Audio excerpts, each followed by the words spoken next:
qualifying for the grand final by winning that last match. Good camera action going on there. Magnus there with his room tour. Yeah, and yeah, he does need to get cleaner though. Still, I think that's clear. And what's that bit of massage stuff going on there? But it's quite funny to see their pre-game routine. He has said it before. He's got this ice pack. I think just he's had some historic problems, pains, injuries. Maybe he's just playing hurt here. He's pretending he's injured, lure Magnus into a false sense of security. But either way, we're about to get action. We're about to kick off. Magnus will start with white, and I can't wait. This is going to be a fantastic fight. It always is between these two. Never any quick draws ever between these two. And okay, we see action. It's a King's Pawn opening. What will Magnus go for? Will it be the Spanish? Seems to be the theme of the tournament, the opening of the tournament so far. The Roy Lopez, the Spanish opening. And okay, which variation will Caruana choose for? It's the Archangel, the Arkhangelsk variation.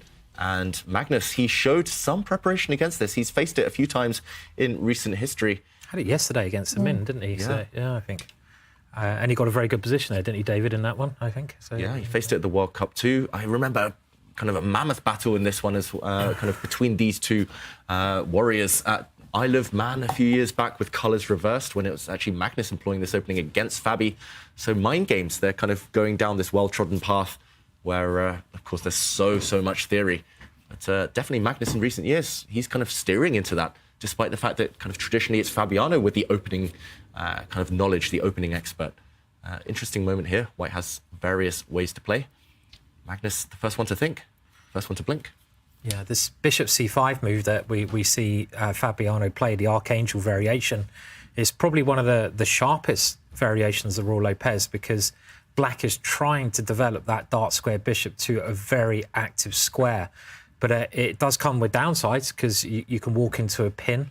That knight on the king side can often be pinned. We saw that happening yesterday, Magnus beating our Min with that idea. And this is another idea with the dark square bishops facing off against each other, which can also be dangerous. At the right moment, white can push the pawn in the centre and make a favourable exchange of bishops here. So it's a really quite, I don't know, courageous way to play, but it is very heavily theoretical, isn't it, this line? Because both sides can get in trouble very quickly if they don't know what they're doing. Rook e8, first think is Magnus. And Magnus trying to figure out his middle game approach here. And don't be fooled, because there are always tactics here. It might look like the e4 pawn is under fire, but white's got ideas of his own with that light squared bishop. Magnus places his own rook in the center. It's going to be a slow strategic fight. Meanwhile, we have got kickoff, which is about to happen in the Wesley So against Alireza matchup. Wesley starting with the white pieces. And what are we expecting in this one, David? Will Wesley start with the King's Pawn opening? Wow. Oh, he answers it. Yeah, I was about to say, Tanya, it's likely 1e4 because it brought Wesley success. But he also started with knight of 3 in that final game yesterday against Elianov, where he just needed a draw. So Wesley here just showing that he can kind of serve in different ways. He can open. He's really flexible in the opening. And, OK, it looks like it's headed towards a King's Indian defence. Firouzja here, fianchettoing his bishop, and it's the main line King's Indian.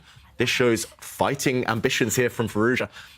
This tends to lead to really imbalanced play. Knight a6, not the main line, but still well known. And, yeah, it shows both players not playing safe at this early stage.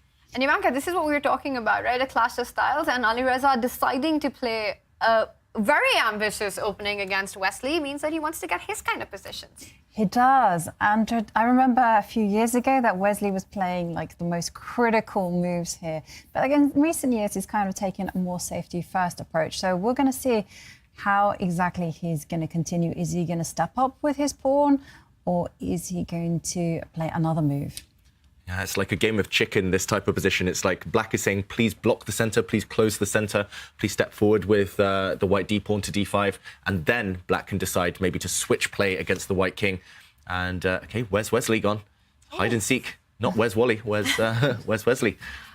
And, OK, he's back. Meanwhile, thinking, and yeah, he is the one to decide to close the centre to break the tension. Often you can wait a bit longer there as white, but sooner or later this happens, and very typical King's Indian plans. Yeah. Imminent, Ivanka.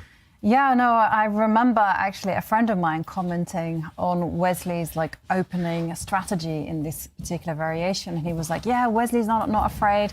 And then I do remember commenting on a tournament where Wesley actually got destroyed by Alexander Grishuk. And, well, Wesley, he is a man who knows his stuff. So I'm eager to see what he's going to play now. To me, it looks like pawn takes pawn is absolutely forced. Otherwise, the bishop is going to get trapped. Kingside pawn storm here coming from black, and often this pawn break is kind of the most thematic break in the King's Indian. Black is struggling for space on the centre, queenside, so you need some activity on the kingside. And if you can capture as white on the f5 square, as Wesley has done, and force black to take back with a piece, you're usually pretty happy. But of course, there are some details to work out here. The black knight's going back, and white's king will be a target no matter what. Wesley has to reposition, remaneuver his pieces in order to be ready for any oncoming attack. Simon, you've played this opening yourself a few times. Yeah, I really enjoy playing the King's Indian defence. It's one of my favourite openings. It's perfect for players who like an aggressive game, you know, like attacking, like counter-attacking. Bobby Fischer was one of the first people to play it, and then Gary Kasparov, of course. And I've seen, like you mentioned, Wesley playing the main lines of this on the white side. A game everyone should look at is actually a game he lost to Hikaru Nakamura in the main line. It was a brilliant game from Hikaru there. But this is a common idea. White now trying to get that square in the centre of the board. And I'm thinking black should probably push that pawn now in the centre of the board, because if white gets a grip by moving that knight into e4, it's always going to be a small advantage for white. There's nothing you can do. And this knight will be very hard to budge, and white can play around that square. Another common idea. So this is why Firouzja has stopped that plan, moved his pawn and opened up his own bishop. And an interesting position we have here. Yeah, King's Indian bishop, very happy with that last decision. Tanya, what do you make of the chances here? Looks really complicated to me. I love it. I love this opening approach by Alireza, and I think e4 was absolutely critical to make sure that white's knight doesn't land on that square. We've been seeing so many pawn pushes in the center to get that space going, and I think the theme continues with this one. Simon, you mentioned Bobby Fischer played the King's Indian, and then we had Gary Kasparov. In chess, can we also trace certain styles back to iconic players? Yeah, certainly. I mean, historically, going through the world champions, they all brought something different to chess. I mean, Steinitz, the first world champion, official world champion, he really liked the centre, and he wanted to control the centre. And every world champion basically gave something new and progressed the game. And I wonder what Magnus's will be when people look back in 100 years and they think, Magnus Carlsen, he was the grinder. And him and his great pal David, their book, the best-selling book. I learned everything I know from that book, which came out today, so make sure you get yourself a copy. Grind Like a Grandmaster. Great book. Thanks, Simon. I'll get you a glass of wine later. Thanks, especially for that. Well, on that subject of players and the influences they exude on the world, I read once that the top players of every country has an influence on the coming generation. So when Mikhail Tal was around, all the Latvian players obviously looked at him as their idol, and they became very sharp players. And it just seems to follow that everyone just looks at their best player and goes, okay, I like that style, and therefore they play like that way.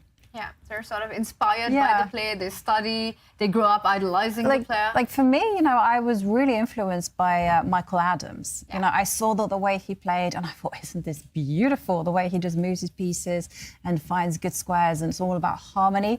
And so I very much modeled my game and my openings on him. And I think for all of these Indian youngsters, it's Vishy Anand, right? His universal style of play.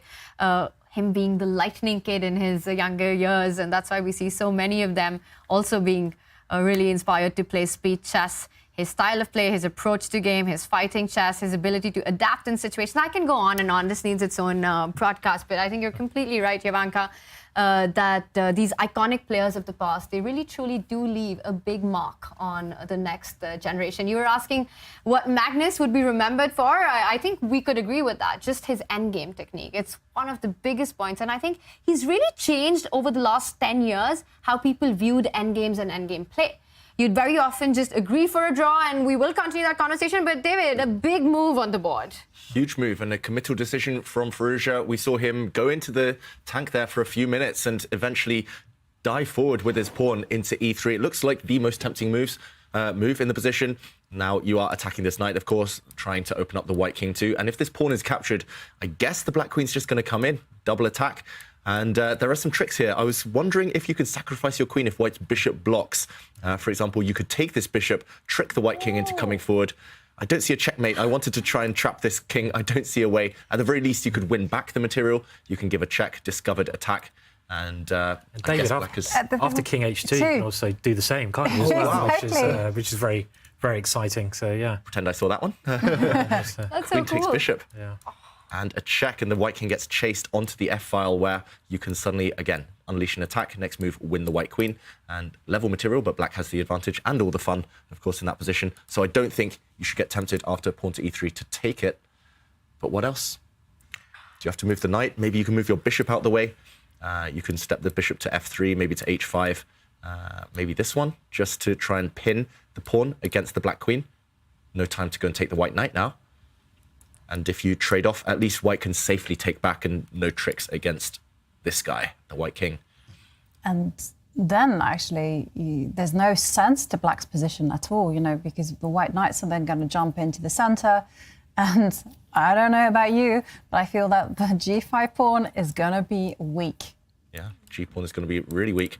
And yeah, it looks to me like this is turning in white's favor. So Wesley, lots of choice here. You can move the knight as well, of course, which is attacked. You can move the bishop to other squares. But evaluation bar at least says it's in white's favor. And he's rightfully thinking here.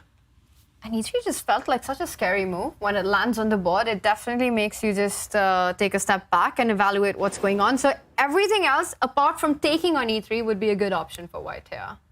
Yeah, I think so. I mean, taking on e3 looks just far too dangerous because you allow black's queen to enter into the position. And why allow your opponent's queen, the most dangerous piece, to get active? If you don't take that pawn, then the black queen can't get into the position. So I really like David's bishop move because it stopped a rook coming across. But maybe you can move the knight. But this move just seems so logical. And great minds, they do think alike, eh? So there you go, on the board. And we're now going to have to see what Firouzja's idea is here, because obviously he would have seen this, and I'm trying to work it out. You know, he didn't have to push that pawn. He had, I think, a decent position anyway, but it was very tempting. But you need a follow-up.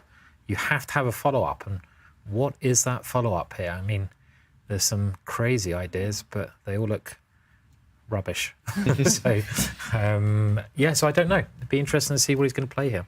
OK, he's just taken on f2, David, but I don't really believe this because, if anything, the opening of the position probably helps white because white gets the open e-file for the rook.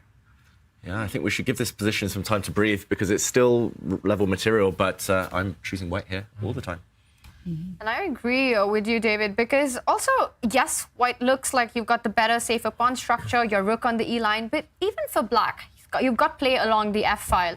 The bishop on f5 looking active. If black's knight can find its way to the center of the board, things could get better. And yes, the eval bar says that white has a big advantage. There's still a lot to play for, and it's far away from calling it a day for black. So we will come back to this one. Let's head over to Magnus versus Fabi, and a lot has happened there, and a double b-pawn for Magnus.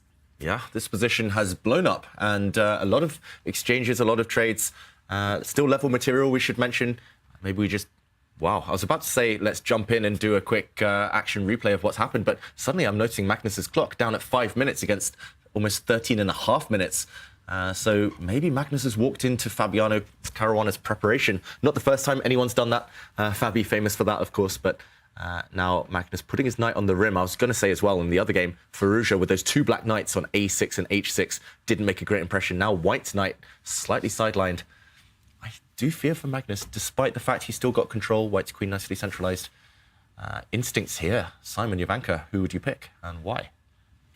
I mean, I guess positionally, white seems to be doing pretty well because white's got a nice queen in the center, got some holes on the queen side. So white's pressure on the centre on the queen side, but black has this beautiful knight hanging around white's king, and that's a real nuisance. And also this move h3, this is a real target. The bishop of Fabiano's is pointing at that pawn. You're looking at what I'm looking at, Simon. Well, I'm ready. Yeah, I'm definitely thinking about taking that and getting the rook around. I mean, if black could ever get the queen into the king side, the attack would be tremendous here.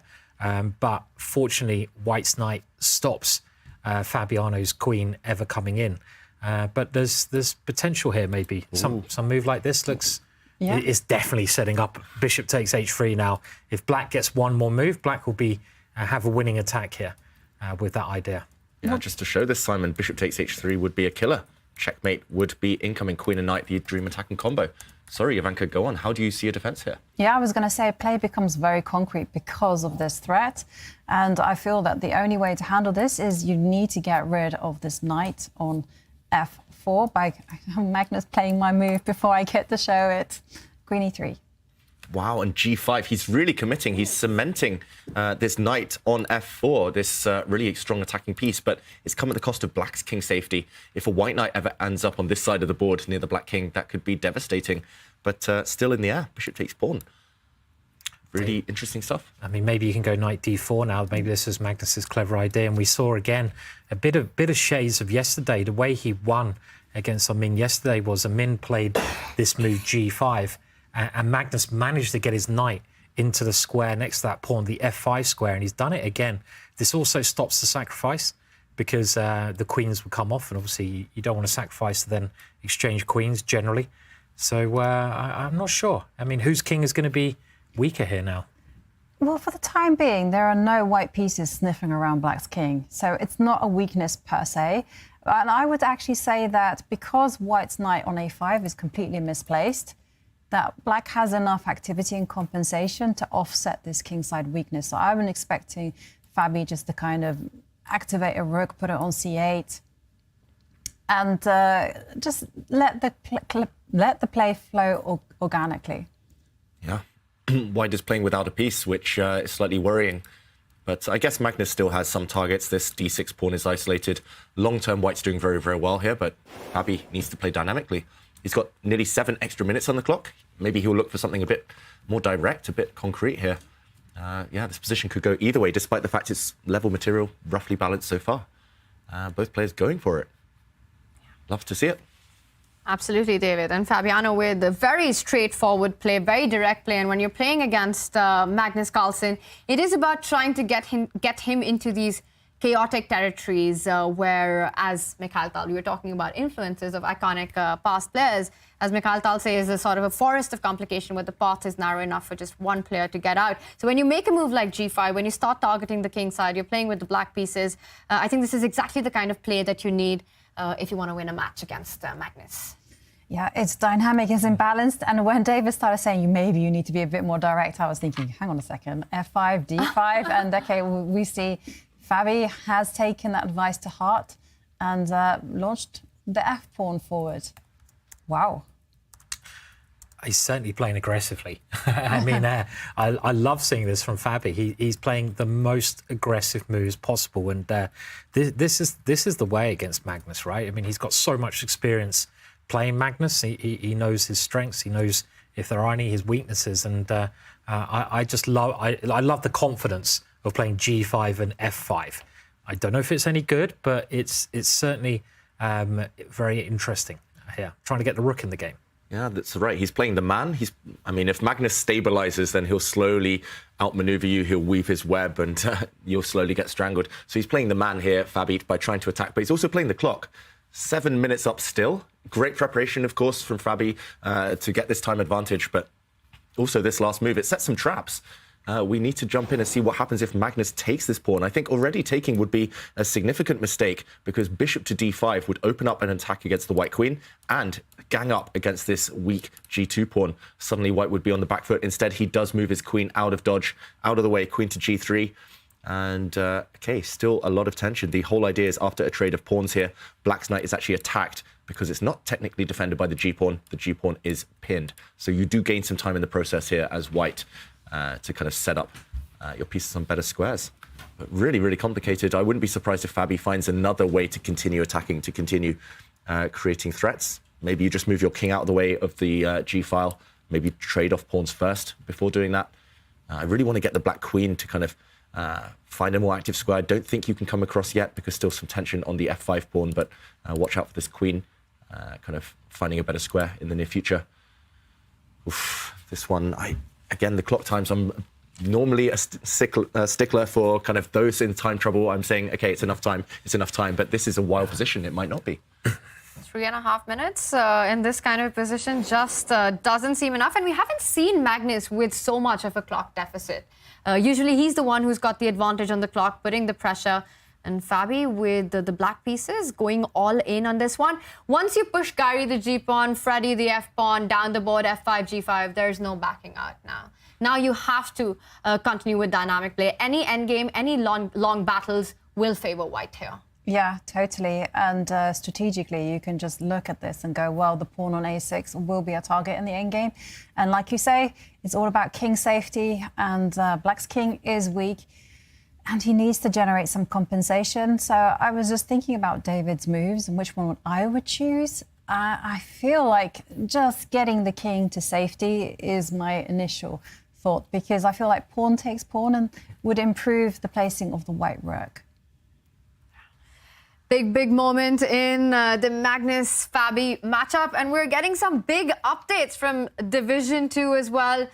If you haven't been following it on Chess Dojo's channel, you've been missing out on some really interesting battles and juicy fights, as Levon Aronian, who is fighting for a spot in Toronto with tour points, has defeated Alexei Sarana. He needs those wins, and he is through to the winner semi-final, where he will face Vladislav Artemiev, who defeated Laurent Fressinet in a big margin, 2.5 to half, in a very fascinating battle. Jan Nepomniachtchi also goes through to the semi-finals and will be playing against Armin Basim. Jan took down Vladimir Fedosiev. A little bit of a heartbreak there for Fedosiev, who's looking for those tour points to get into Toronto. And then for Armin Basim, also a good day, as he'll be facing Jan in the semi-finals after he's taken down Suleimanli. So the action will continue in Division 2, where the stakes are high. $10,000 for the first prize, as well as 50 tour points, and the winner qualifies for the next Division 1 Champions Chess Tour event. And for a bunch of these players, including Levon, including Big Fish, Vladimir Fedosiev, there is a lot on the line as they're looking to make it to Toronto. Yeah, it's all about those points. And I mean, at this level, anyone can beat anyone. Some really interesting results there. Also, yeah, Basim Amin, I think maybe the only doctor out of the Champions Chess Tour. Yeah, representing Africa, of course. He's doing so well these days. Just one of the best rapid players out there. He's also such a nice guy, David. Also such a nice guy, yeah. I mean, all of these guys, they're too nice. Yeah. They're brutal over the board. They hate each other over the board, but in person, they're very, very nice. It's an interesting with Dr. Bassem. He's, like you said, a very, very nice guy. He's from Egypt, the only African player to have passed 2,700. And he has his own chess school. So talking about inspiring the generations, he very much is doing that. I don't know how he does it, because he's a practicing doctor as well. No, not practicing. Oh, he's not. Okay, then because he's just been at the top of the game for so many years. But yeah, I thought he was... Or maybe he is. Maybe he is, actually. Yeah, but don't quote me on that. He's doing surgery on someone now. Well, he did manage to win against Suleimanli, and he will be facing Jan Nepomniachtchi. That's going to be quite a battle with Jan against Basim. And of course, you can follow all of Division 2 action. It's got some of the biggest names in the chess world fighting it out for these critical tour points, and it's all happening on Chess Dojo's Twitch channel. And right now, all the action is happening in this game. Magnus with 3.5 minutes, but Fabi has gone into a huge think after that last move. Not an easy decision to make once you've overexpanded on the king side. No, finally, after almost 5 minutes of thought, he does trade off in the center. Jovanka wasn't such a big fan of this. It does improve the white rook. Big threat on the board of taking that black knight. Okay, now that knight is backed up by the black queen. But this has allowed the other white rook some really nice, juicy squares to zoom over to. And yeah, it definitely feels like this last trade, it was reluctant from Fabiano, but he didn't find anything else. He didn't want to take a time out to kind of improve the black king. It's not clear where the black king really belongs with such an open kind of formation around it. So what he's done is very solid, but of course he wanted a bit more aggression. And wow, jumping in, Magnus Carlsen with a knight. This is a deflection tactic. The knight is actually en prise, as we would say. It's attacked. It can be captured by the black queen, but then white's rook would take the black knight on f4. So it's just an offer of a trade. But meanwhile, yeah, that white knight was doing nothing. It was offside. Why not trade it off for black's beautiful steed?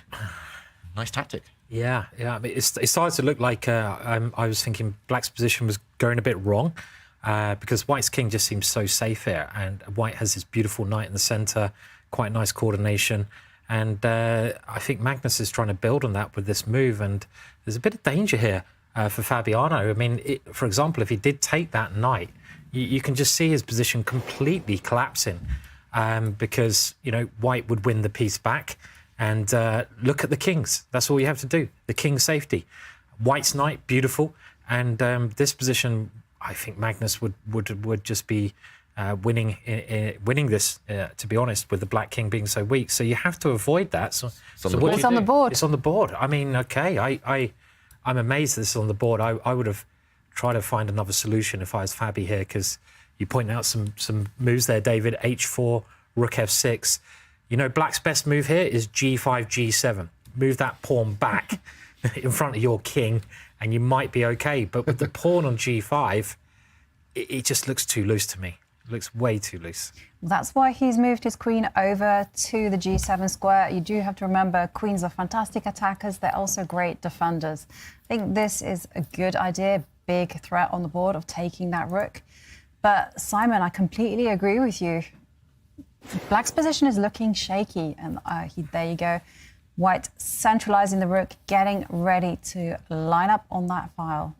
Line up on that file, and you want that knight to jump into f5. So black's got to watch out where you move that bishop. You don't want to lose control of the f5 square. It looks like things are turning around. We were talking about Fabi being aggressive, but suddenly the last few trades, knight b7, it's got to be a star move, that one. Beautiful move, but yeah. I'm really confused. Why was Magnus shaking his head there? He looked really annoyed at himself, really unhappy with himself for a second. But now he's recomposed. He was just like, oof, maybe he thought there was something even better. But to me, it looks like he's played some really flashy, clever moves. And wow, apparently a blunder on the board from Fabiano. What is this? He's jumped out the way with his bishop. This is based on the fact that the white knight will be hanging after a rook trade. But what is the winning blow here for white? Computer confirms this is winning now for Magnus Carlsen. That's a very clever move here, I think. Rook takes a6. Wow. I think it's queen b3, and then you come on h6 with check. Oh. Maybe. Is that possible? Look at that, guys. The computer suggests 3 moves. They're all winning. Both of your suggestions, both rook takes a6, queen to b3, sliding across with a check, and even trading rooks first. Same idea, I think, with rook yours, a6 Simon. is lovely as well. Sorry, yeah. I love that idea of the rooks. That's really nice, rook a6. Yeah. Did you see the way Magnus just reacted after bishop h3, leaning forward? He could sense it. Probably first shock. Wait a second, was this move even possible?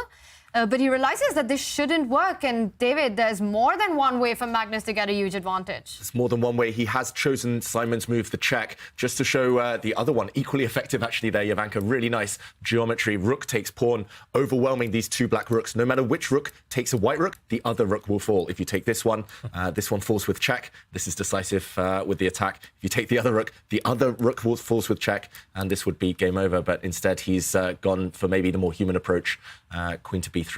And yeah, as you say, Simon, the black king simply has nowhere to go. Yeah, it's the g5 move which weakened it, but I think the artist move was rook takes a6 though, right? that was definitely had a bit of flair to it. But this move, the problem is the black king, yeah, is just far too weak. You exchange rooks, you take the bishop, and well, you know, it's easy to see what will happen here. Now we see why we trick the black king into the corner, because you take this pawn with check, the king moves, you can take another pawn with check if you want, you can give a check on this square. Yeah, everything is winning now, your material up, and with an ongoing attack. This is on the board, and Magnus Carlsen's going to mop up everything. He's going to take everything with check. Queen takes pawn as well, and the black king hunted. Yeah, maybe rook a3 as well, like at the right so moment. Much. I mean, just time it well if you can. And now, Simon, why not?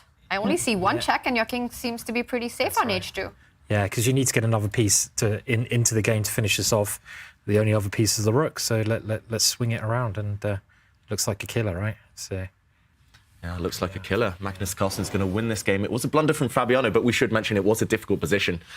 His king was already weak. He was already facing long-term difficulties. But wow, what a start to this one. Wow. Are you surprised with Fabi deciding to go bishop h3 when there were so many ways for white to refute it? No, because mistakes don't happen in a vacuum. And as David said, the position was getting difficult. You know, he'd already missed a star move, which was Magnus's knight to b7. That completely turned the tables.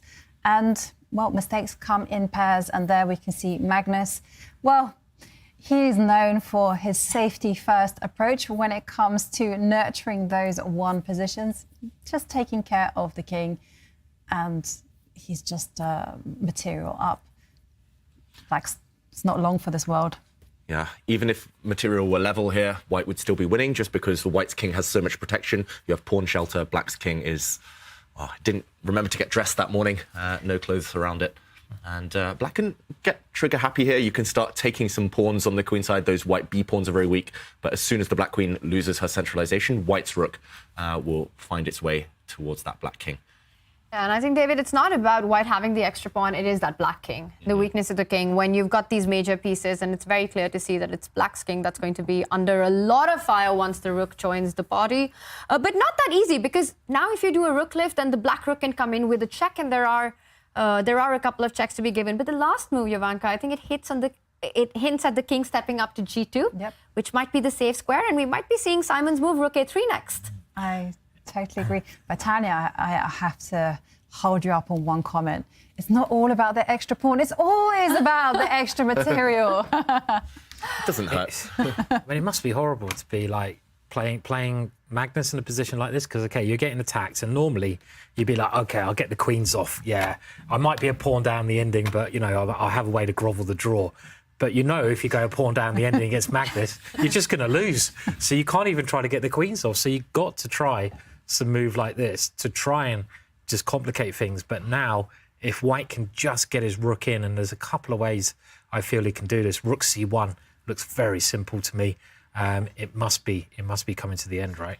And just look how accurate Magnus was, you know, giving a check, defending the pawn on f2 with tempo, and now the rook on a1 can get greedy, as Simon indicated. Get greedy, yeah.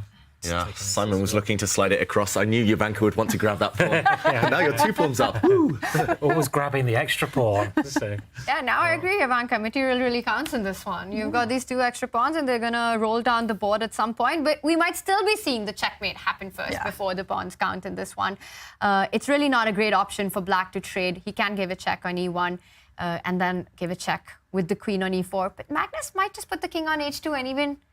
Or does that run into queen h8, queen h1? There is a trap we should show right now. Yeah, Magnus avoided the trap. OK, maybe we'll show it in a bit. But, OK, queens are off. He didn't bring his king to the h-file where it would have been checked by the black queen on h8, and that would have been disastrous. A checkmate, David. Checkmate. I love the way they've gone straight into this ending now. It's like literally they're following the script. They're like, OK, yeah, I'm going to try to grovel a draw in the ending, but Magnus is not going to draw this one. Magnus doesn't look too stressed out right now, looks pretty calm. 2 connected pass pawns are always better than 1 solo pawn running. It's like there's magic when Magnus plays. What happened to that 7-minute lead that Fabi had? He's not only down in the position, suddenly a big turnaround, but also just 30 seconds on the clock. And I agree. I think the move of this game has to be knight b7. All the action is on one side of the board, and then suddenly on the queen side, you make this tactical move, not aimed at checkmate, but simply trading black's most important piece, and that seemed to be the decisive move of the game. Yeah, Fabiano simply couldn't recover, and what Magnus is doing now is just really kind of instructive. He's just stopping any potential counterplay on the queen side. The white king is able to kind of dart across if it needs to stop black's pawns advancing, and you don't need to rush. That's the key in these types of endgames. White's f and g pawns, the 2 connected pass pawns on the king side, will start moving forward, but only when Magnus is ready. And OK, this b pawn will be hunted, but it's only going to be a trade.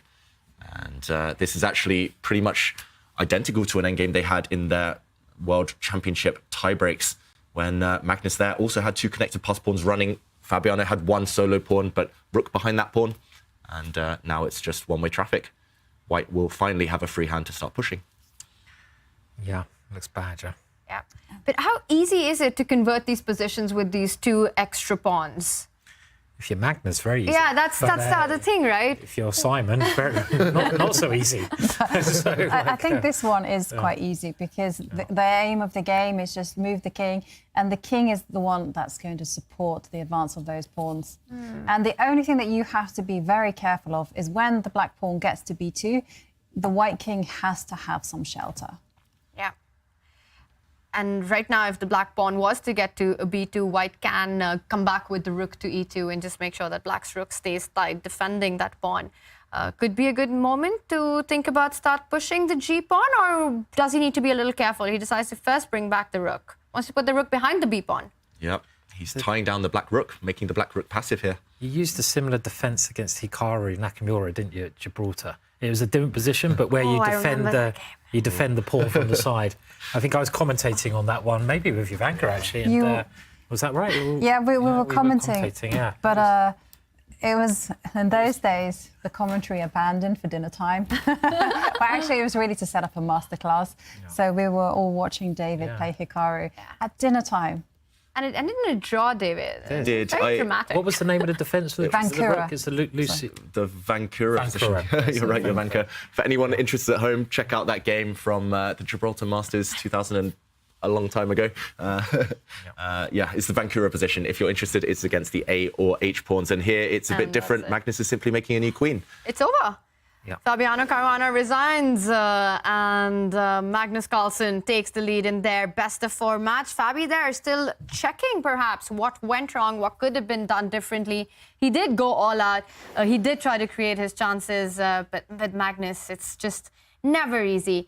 David, for me, it was knight b7. What was the big highlight for you? I can't disagree with you, Tanya, and I don't think you'd ever forgive me. So let's jump in and show knight b7 in slow motion. It was this moment. It looks really complicated, and actually we were mentioning that this white knight was offside when the action is actually taking place towards the king side, but it was jumping back, knight b7 now towards the action, hitting this pawn, threatening a nasty fork against the queen and rook that really clinched it for Magnus. Fabiano didn't react well here. Actually, he needed to embrace the tactics and calculate extremely deeply with a move like bishop to d5, but this is difficult for a human. It looks like it allows knight takes pawn. Instead of allowing all of this, Fabiano chose the substandard queen takes b7, but as we saw in the game, suddenly the black king was open, and after this move, bishop takes h3, the final blunder, already under pressure, Magnus clinched it by this check, queen to b3, pushing the black king in the corner, and as we saw, started cleaning up. Queen takes pawn was the beginning of the end.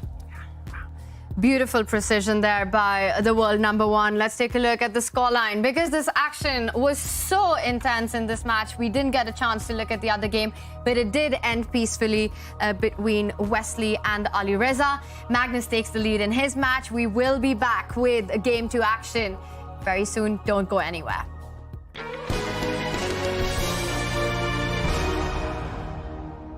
It doesn't look like much, but neither would a Sicilian defense to the untrained eye. This is a performance enhancer. You don't see it? How about now? Manage your air quality, sharpen your performance, change the game with Air Things. And as the greats of the game battle it out in the winner semi-final in the Julius Baer Generation Cup, we visited another great of the game, Vishy Anand, at his home in Chennai. Full disclosure, it was one of the best days of my life. And the 5-time world champion shares his thought on the golden generation of Indian chess. It's the golden age of Indian chess, and it's all because of one man, Viswanathan Anand. Today, we're outside the home of Aruna and Vishy Anand to get a peek into their life. Let's go. Hi, how are you? Lovely to see you. Thank you for Come, having come. us.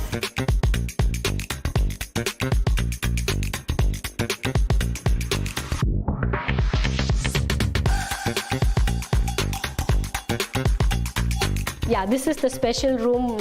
So let's see who's there inside. Yeah. Hi, Anand. Hello, welcome. Is this the famous room where when India has a new grandmaster, there's a tradition that we've heard about, he's invited to your home? Is this where it happens? Yes, we obviously, they're allowed to sit there as well, but invariably they want to come in and have a look and then... I think there are pictures of Pragg coming, Gukesh coming, What are the conversations that happen here with the young kids? Usually we get very quickly, many of them are tongue-tied, so usually we get very quickly to, why don't you show me your last game? And then they open up a lot. There is an X factor. There is something unknown. Take our own golden generation, if you like. I mean, I selected them because it's obvious they're ridiculously talented. Some people just have an aptitude for chess. Like Magnus, his ascent was so fast. How do you really explain it? I might sense that someone is very good, but still, when it happens, it usually catches me off guard. When did they become this strong? And Anand, on 1st of September, for the first time in 37 years, Gukesh will be India #1. He's a student of the Westbridge Anand Chess Academy. How do you feel about that? I feel very proud, and definitely, I was able to give Gukesh a lot of suggestions, a lot of advice. I'm not really his coach, but interacted with him a lot and things like that. With pragg as well, I've interacted quite a bit. Clearly, they have their own long-suffering parents, they have their coaches, things like that, but we're able to chip in, so I feel very proud. It's also partially a relief. How long do you want to be waiting for this to happen? And that's the thing about being semi-retired, is that you're much more detached of it personally. But it is still a shock to realize that something you expected to happen eventually, and you never define eventually in your mind. Eventually means eventually. When it finally happens, it's you feel funny in your own skin. Let's put it that way. You're not sure what's different, and something is different in the air.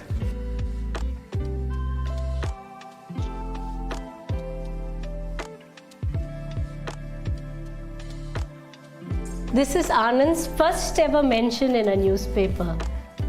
You were India's first Grandmaster. Today, India has 83 Grandmasters. The biggest talents are coming from the country. And for most of them, if not all, you're the inspiration. What does it mean to you, the impact that your success has had on Indian chess? I feel quite proud that, let's say, chess first started to appear in the newspapers and in the media because of my play, and then there was this long period throughout the 90s and even the zeros where I was competing for the world title, competing in the best tournaments and so on, and chess really started to appear in the media, and you felt this was going to produce a result. Already you could see that people are starting academies in towns, doing a lot of coaching, children's competitions, running out of space in halls to play, this sort of thing. There was some anecdotal stuff. And then slowly the number of grandmasters started to pick up. Anyway, over time you get the sense that you're having an impact, and you realize that the sport has grown a lot. But that's my World Junior. 87. It's difficult to tell you how many doors that opened for me. What does the future look like for you, and how much more of competitive chess do you have left in you? I figure when I have had enough of competitive chess, I'll know, and then I'll take it then. I don't imagine it being too long. I feel I'm in a very good place now. You get to a point in life where all the things that once seemed very central, you manage to put them in their proper place, and that's also very relaxing. The other nice thing is I feel like I can experiment with many things now, and there's no pressure on me, and I can just do this just because it's nice to try. Yeah, I can't complain. I am very happy. Most of the time I'm very, very happy. That was just amazing. Vishy Anand, 5-time world champion, the winner of 5 Oscars, the winner of every single elite event that one can imagine. And he's inspired an entire generation of chess players in India, across the world as well. Every name that you take that's coming out of Indian chess, whether it's Pragnananda, Gukesh, Nehal Sareen, Arjun Argesi, they all go to the Westbridge Anand Chess Academy. The impact he's had, it's just not enough anything that you say about his impact on Indian chess. Who was it for you, David, who paved the way for you to become what you are today, such a strong grandmaster? Oh. Ooh, tough one. There's, I had a lot of heroes. I mean, I worshipped Garry Kasparov. I guess in English chess circles, as Ivanka said, Michael Adams was always the one to kind of hold up. He was world number 3, world number 4 when I was growing up. Played through a lot of his games. But yeah, I mean, I guess everyone has their heroes, and yeah, it's just nice that he's had such effect. I just want to mention, you've been to that room now, Tanya. So does that mean you're India's next Grandmaster? So close already? So lucky, David. Usually the story goes that when India has a new Grandmaster, Anand specially invites them over to their home, which is so special. I feel like that's an extra incentive. And that room, while I was there, it's goosebumps. He's got these trophy cabinets all around with the biggest trophies that you can imagine, a beautiful chessboard. It is his training room. It is where the magic happens. Just being there, I feel like you gain 100 points. Yeah, I can imagine. Yeah, and just that history, right? And I mean, he's a legend. He's such a living legend, and he's inspired like the whole of India, right? I mean, this new generation, they all look up to him, and yeah, his influence can't be understated at all. And it was so nice to see you so happy there. You know, you were like, oh my gosh, it's like Santa Claus. You know, it's like, yeah, wow, it was a real great. special day. And I just kind of wanted to say that it's actually remarkable that someone of his stature and his strength and the whole legend behind him has actually made himself very accessible to India's young youth. I mean, just think about it. When I was growing up, I didn't actually talk. I didn't get mentored by any of the top players, and I don't think David or Simon were either. So there was none of that accessibility. There was no talking. There was no sharing of ideas. And to have someone, this figurehead of chess, do exactly that, legend. Yeah, absolutely. What a time to be in chess, to be a chess player, when you can have and interact and learn from the very best in the world. And that's why we're seeing this new crop of generation, new crop of chess players all across, under 20, shaking up the very best in the world. Speaking of the very best in the world, he is on the screen, Magnus Carlsen, ready for his game 2. He's taken the lead in his match, Fabiano Caruana. It's not going to be easy, but he does start with the white pieces. How does he switch it up? Where is his best shot? Ooh, I think he needs to bank on opening theory again, use some of his preparation. He's going to be armed to the teeth at this point, having just played the World Cup, the World Rapid Team Championship. And, okay, he opens with the English C4, so maybe a less theoretical battle ahead. I was going to say, do what you did in the first game, Fabiano, where you kind of got that 7-8 minute time advantage and then try and put the pressure on with white. But, okay, Magnus replying with a really flexible first move, and white's trying to take the center. I don't see Magnus going to a mainline King's Indian like we saw Firouzja do a bit earlier on, but you never know with Magnus. He can surprise anyone at any time. Yeah, the one thing with all these players nowadays, which has really changed, probably going back to the days of Anand, and when Anand was a junior, is that they play so many different openings, right? I mean, these guys, they can go into a mainline King's Indian defence, they can go to a symmetrical English. They're much more flexible modern players. And I don't know about Anand, but I mean, he had his favourite openings when he was a junior, and he probably didn't have the information available to him to learn as many openings, right? Didn't have the internet, didn't have those possibilities to learn everything like they can nowadays. So I know you can actually read about Anand's life, and he's very honest about it in his book, The Mind Master. Oh, brilliant and there book. he talks about he was living in Manila for a while, and how he kept winning all the book prizes, and in the end they were like, okay, just come to our library, and then you can have open access to it. There's actually this amazing story from Manila that Anand did share in that interview, but I'm not going to reveal it. We are going to hopefully bring that up at some point. But you're right, those years were super formative for him when his family moved there. Simon, but to your point, one of the big things about Anand has been his longevity and his ability to adapt to this changing time. It's not something that a lot of players from his generation have been able to do. He's been in the world top 10 for so many years, with Magnus's generation being at the peak as well. And I think that's been really special about his career. Being able to adapt to these new opening ideas, learning and relearning chess concepts that have been challenged by the younger generation. yeah, no, 100%. I mean, he did so well in the candidates at a very, very advanced age. That sounds really harsh, but an older age. And he has adapted. I mean, it's and no one thought he was going to do that either. I don't think, really. Not many. commentators. But what on earth's going on in chess here? I mean, I was looking at that. I was thinking, has that been played before? And I was checking the database, and I was thinking, no. I mean, Magnus has played the North Sea, hasn't he? And is this a version of North Sea, David? Or... Wow, there's a lot that's happened here, and we will jump back, and David will break this down for us. But the other game has started a much more saner, a much more calmer Petrov on the board in this one. Yep, Petrov, or the Russian defense, sometimes as it's known, rock solid. I don't really see Wesley employ this too often. So interesting that he's going here rather than maybe the Berlin, for example. But okay, Firouzja's chosen a very ambitious variation. And slightly asymmetrical pawn structure, at least in the center for now. So it's often like butting your head against a brick wall, trying to play white against this opening. Firouzja, at least he's found a way. I'm expecting him now to develop his queenside knight. Black's knight in the center, just really strong. There we go, trying to trade off. Still very well-known territory. Will Wesley play Fabiano's move here? A really mysterious move of just moving the black queen down to d7, just down one square. Or maybe the older moves of doing something with the black knight. Still theoretical. This one far less interesting than the other, at least in the opening stages. But early days. Wesley at least showing that he wants to just draw this game, stay rock solid, and postpone the inevitable tension.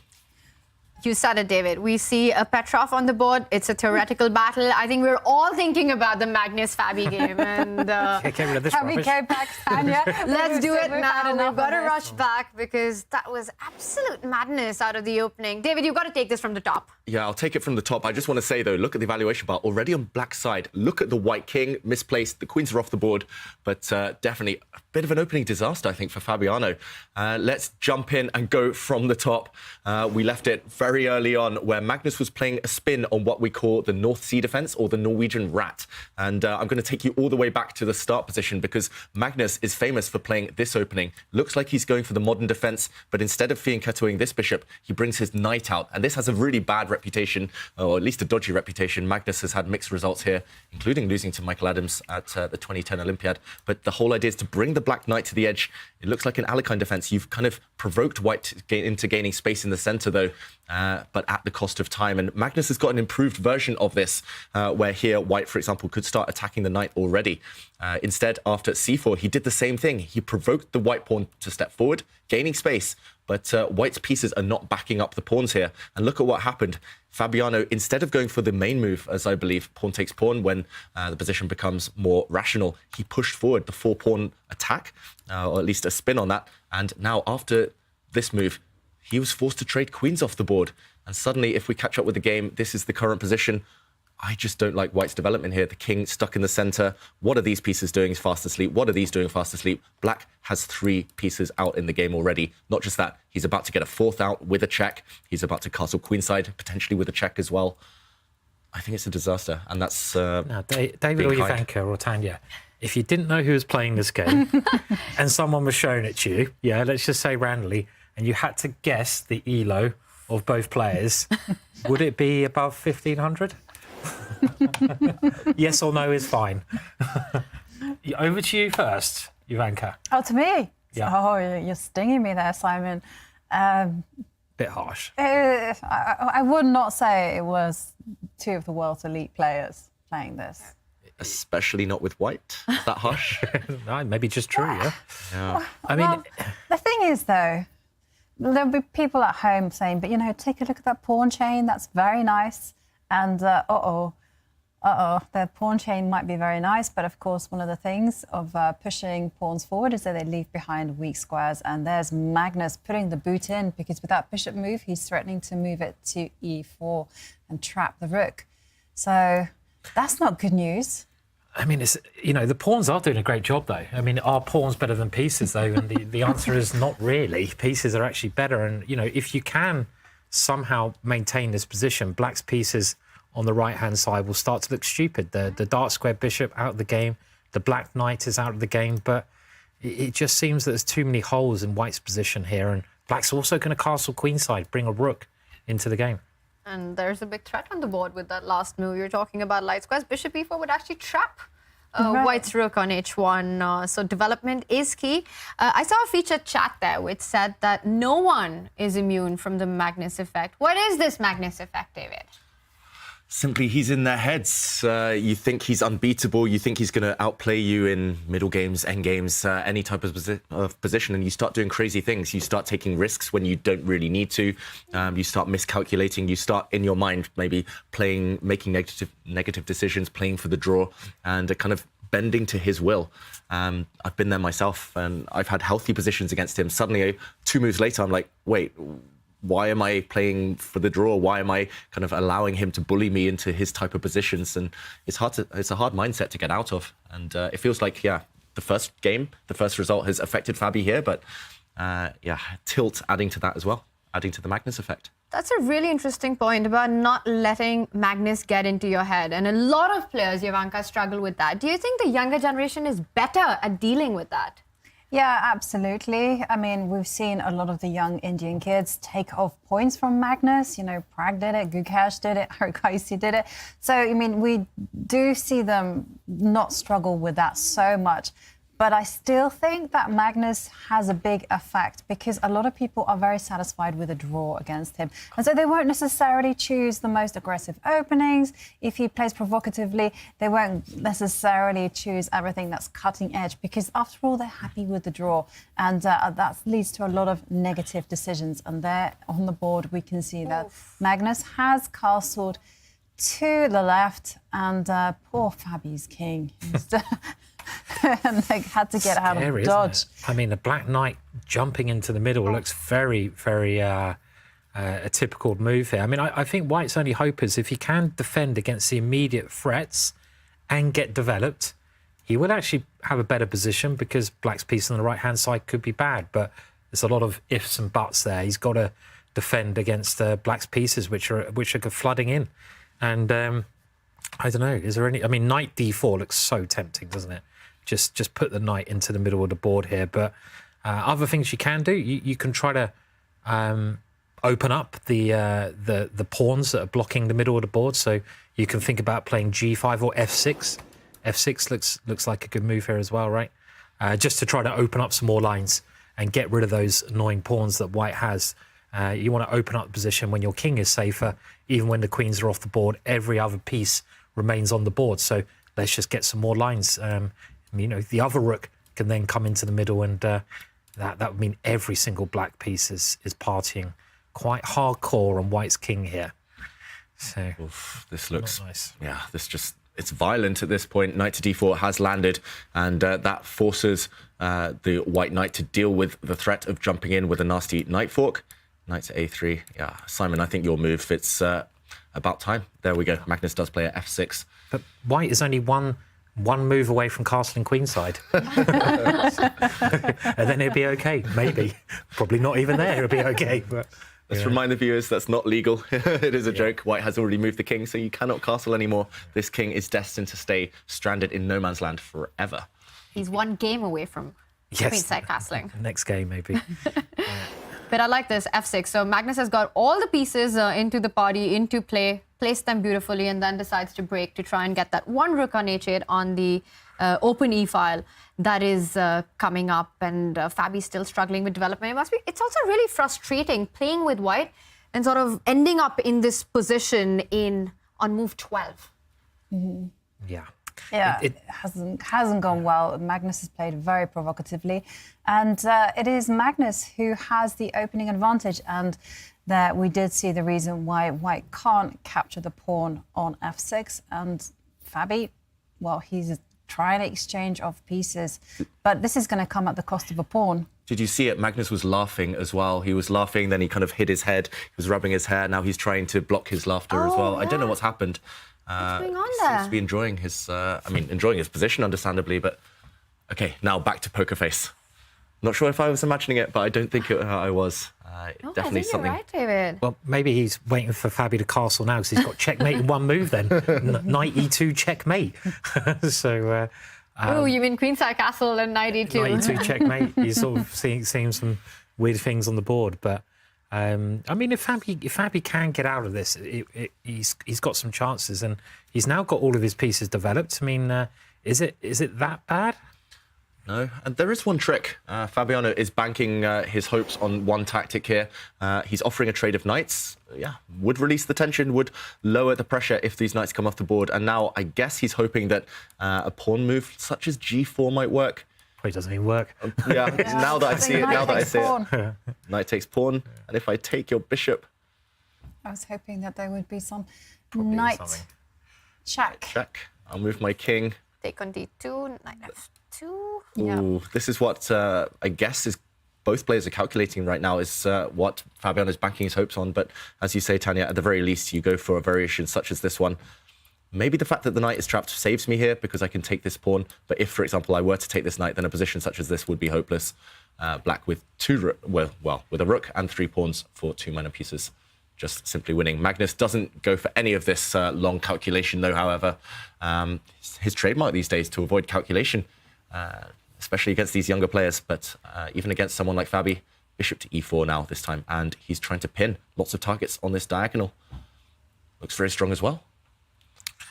Yeah, I mean, can Fabi now start exchanging pieces? This is the one. I think he has to, doesn't he? I mean, he's got so. But how to do it? Can't castle kingside, unfortunately. Can he go knight? Yeah, knight takes. Is knight takes d4 losing? Is it? And then the bishop takes bishop. And move the rook. Rook g1. I was thinking. Hoping for captures here. Maybe at the very least, Black just moves the bishop out the way. And I mean, it's still terrible, but. Rook f1. When you have to make a move like rook f1 on the board, you know that things have gone wrong already. And this is a pawn sacrifice. We shouldn't forget. At the very least now, Magnus can just trade off everything on this square and capture a pawn. This cannot be recaptured because the f-pawn is pinned. White's bishop would fall. Maybe Magnus has something even better than this, but this is the very minimum right now. And Fabiano just clinging on for survival with his fingernails right now. Oof. Ugly position. It really feels like there should be something more in the position than capturing the e5 pawn. He retains the knight on the board on d4. White's king still in the center. You can't pick up the pawn on e5 because of the tactic that David mentioned, and the knight comes in with a check on f3. I kind of like that, David. You keep the knights on the board, and if White is forced to grab the h5 knight, then you're kind of happy to trade the h5 knight instead of the d4 knight. Yeah, really nice kind of... Well, lack of any bias there by Magnus. This is I think my biggest weakness. I always want to preserve my bishops, but here he's saying, okay, that black knight is better than any of White's minor pieces. And yeah, you're right, Tanya. Just this move looks like it might clinch it for Magnus. Fabiano, if he could somehow castle, I'm just drawn to getting that white king to safety. White's rook in the corner without being able to castle as well. It takes an age to ever activate. Yeah, this one pawn down and with a difficult position, not looking good for Fabiano. And the knight on a3 is out of the game.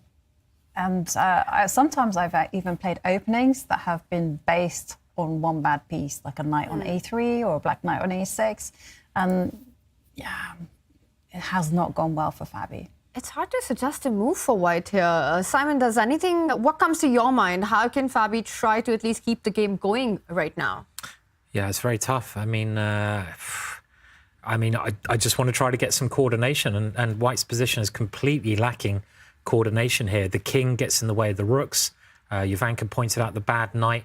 Even the bishops, you've got the bishop pair, but they're actually just targets. So, I'd maybe think about checking just to try to gain a move, and then I'd be looking at moving the other bishop. I want to get rid of that knight, but yeah, I'm struggling to find an easy way through this position here, definitely. Yeah. I mean, something where I can exchange off, but this does drop another pawn. I mean, I think if I do this, and 2 pawns is going to be too many here. Black can just, maybe some other good moves as well, but I don't know. I'm struggling to find something here in the position. Like one thing that I was also drawn to, I was thinking about bishop takes knight, and at least you'd have some double pawns, and then maybe moving a rook towards the game. But I don't know, e4 also looks really strong, just cementing a knight onto the f3 square. But that's not even necessary. You can just go pawn takes pawn. Yeah, at the very least, you trade off a set of pawns, I guess. And I think we're headed in this direction. Jovanka, nice prediction game on point there. This has indeed happened. This is the game position, and Magnus has a very pleasant decision. He can push forward, cementing the knight on a nice outpost on f3 with a check next move, or he can just trade off after rook to d1 and simplify the position. Better minor piece as well, this knight, better than White's knight. And your upper pawn and with a safer king, everything adds up here. He plays rook to f8 instead, just keeping the tension. No rush. If white was to take the central pawn, then the knight jumps in with the check, so you can't even really take on e5. So really keeping the tension and adding the pressure on the f4 pawn. Things are looking very tough for Fabiano Caruana in this one. He's on the defense. Let's take this moment to jump into our other game, Alireza Firouzja against Wesley So. The first game ended in a draw. And this one looks like a fun position. What's going on? So piece has been captured on h4. Yeah, a white knight has just been captured on h4, and now Firouzja is debating whether to recapture with the white queen or with the white dark squared bishop. Some tactics, some calculation to do there, just in case black can grab white's pawn in the center. White's e5 pawn either very strong or maybe a weakness. And yeah, this is by far kind of the least boring Petrov I've seen in a long time. Often this opening fizzles out very quickly, but of course Firouzja, whenever he's involved, very aggressive play, very ambitious play. Instinct-wise, who do we prefer here? Evaluation bar doesn't give us any clues, really. Text back with the bishop. I do like the bishop there. Yeah, I always like having this pawn on e5 as well in such positions, because it can be a real problem for black. And white has quite a big threat here, I think, using the other bishop to harass the queen. So if it was white's move here, bishop g4 attacking the queen, looks like a really strong move when the e-pawn is flexible and can start forcing its way forward. So I definitely prefer white here. I mean, can you take the pawn? That is the big question, because if black can take the pawn, maybe get the queens off the board, then things will be all right. So can he do that? But I guess if you follow that one through, you are going to see that the c5 pawn is going to drop. Nice. Well, I got rook c8, I was hoping, but do I have rook c8? I don't know. This is what I was trying to, because I don't want to lose the c5 pawn. You're right, that'd be horrendous. And you know, if I mean, this seems better than it was for black. I say that quite slowly because I'm still well, on we're a bit of going a to back see foot that now. actually, because queen takes pawn has been played. Yeah, makes sense, because that, you know, I think getting the queens off generally helps black's position here, because keeping the queens on, that queen was very exposed to attack. And let's see what the move is. I mean, there's other possibilities. You can go bishop takes pawn here, but that doesn't look very inspiring. I mean, this doesn't look scary at all for black. This kind of position, we could get opposite colour bishops, equal material. I don't think black would have much to fear here. Yeah, this looks like the safety kind of bailout option now for Firouzja. If he wants to draw, he'll just take this pawn, restore the material balance, attacking this knight in the center, and the game will fizzle out. Opposite color bishops. We've seen it twice already today, especially between Amin and Lazovic. But yeah, this is very different. This is just very balanced. But if he wants to play ambitiously for the win, bishop to e7 looks likely. Maybe also this move just to kind of attack this other pawn in the center. It's these two pawns, these weak pawns, that give white compensation for the gambited pawn earlier. So still in the balance, this one, but I like the bishop pair as well, if Firouzja can do something active, energetic in the next few turns. Wesley So had to go pawn hunting in that position, and he's done it.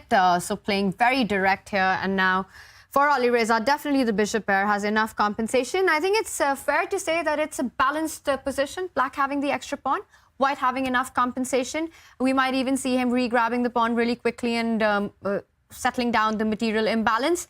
But should we rush over to the other one? Because I see the eval bar and there's a lot of action there.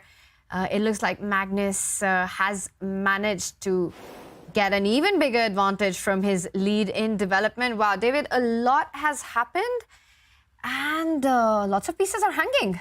Yeah, suddenly white does have some threats, at least. Some hope of counterplay. Black's knight in the center, that glorious, beautiful knight, is under fire.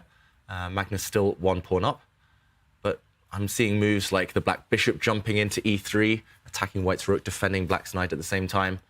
I'm also seeing the clock where Magnus has a huge advantage. It's grown there, at least. But yeah, Fabi fighting well. I'm impressed he even got to this point.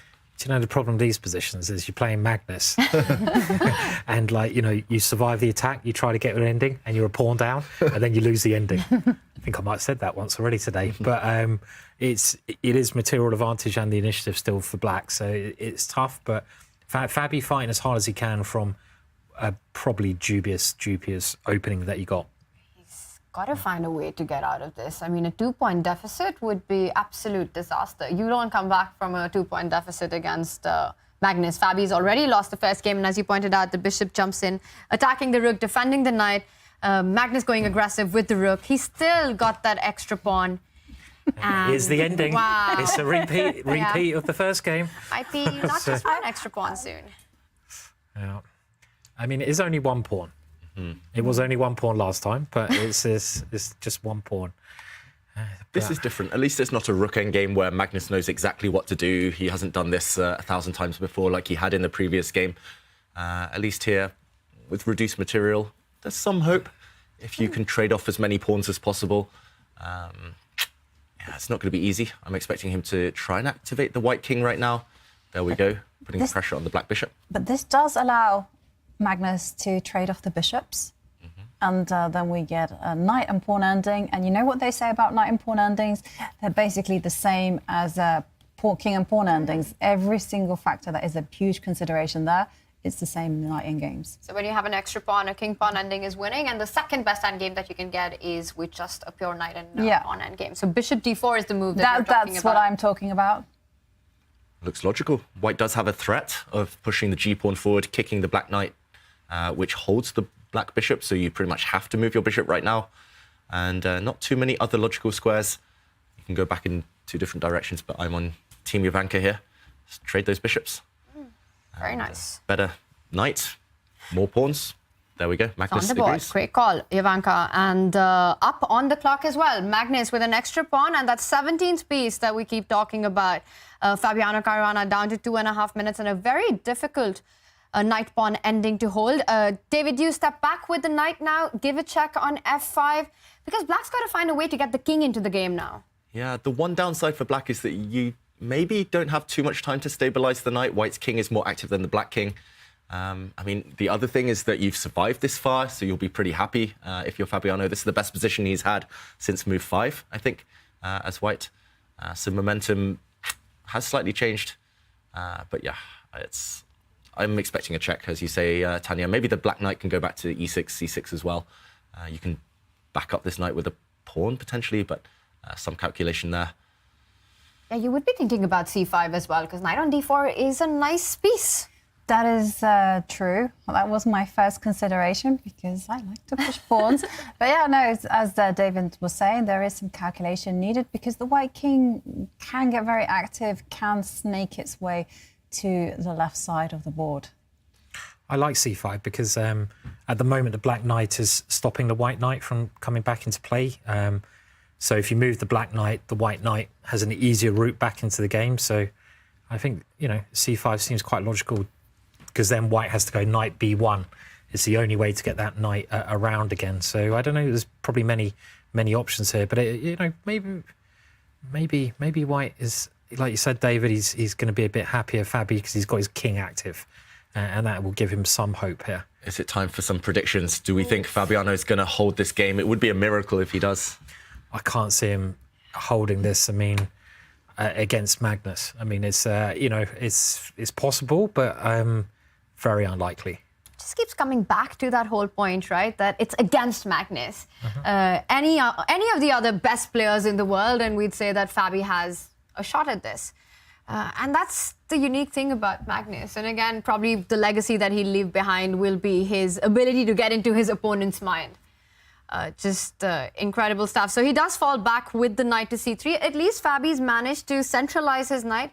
It is looking better. And have we written this off too soon, Jovanka? Does Fabi have a reasonable chance here? He has chances. I wouldn't necessarily go as far and say they're reasonable because, like you say, Magnus, best endgame player in the world.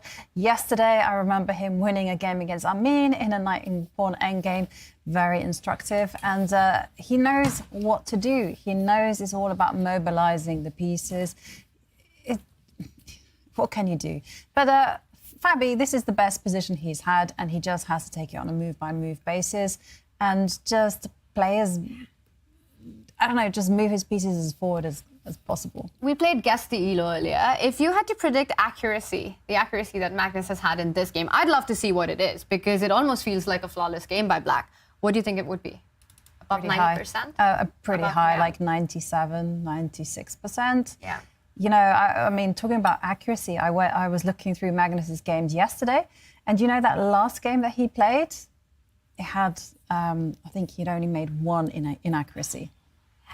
And the rest of it, flawless. Wow. Not bad. Pretty decent chess player. Knight b5 on the board. Fabi does create a threat, David. Yeah, and Magnus did grimace slightly on the camera. I don't think he kind of saw this one, or at least he underestimated it, because if the Black King is forced back to defend this pawn on c7 that the White Knight is attacking, then at least White would gain some time to go active himself. And Magnus is going for a race. We do know that H pawns and A pawns, those corner pawns, the rook pawns there, they are what Knights struggle against the most. And Magnus, he's trying to create a passed pawn for himself there. Forced the White King passive now, and he's getting active with his own Knight. Really instructive. We talked about it earlier today. Not materialistic at all. Magnus has given away all of his material advantage here, level pawns.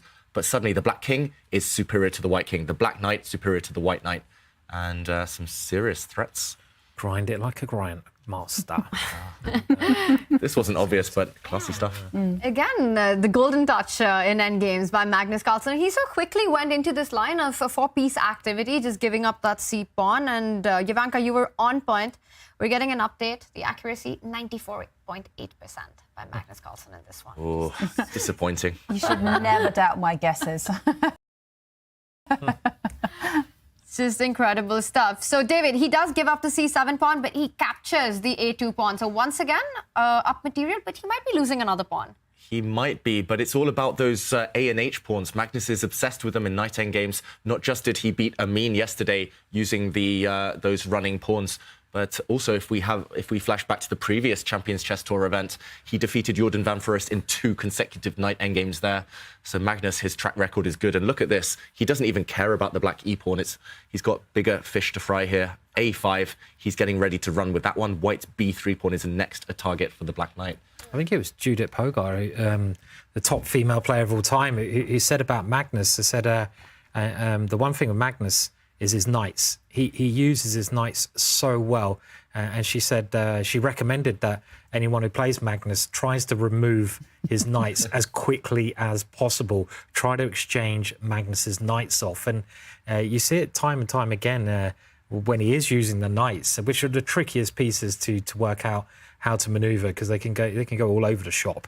And he's incredible at how he weaves them around the board. And that was I thought a really nice observation, because a lot of people say it's Magnus's endings. They quite generalize his skills, but the knights, get rid of his knights. That's what you've got to do if you're playing Magnus.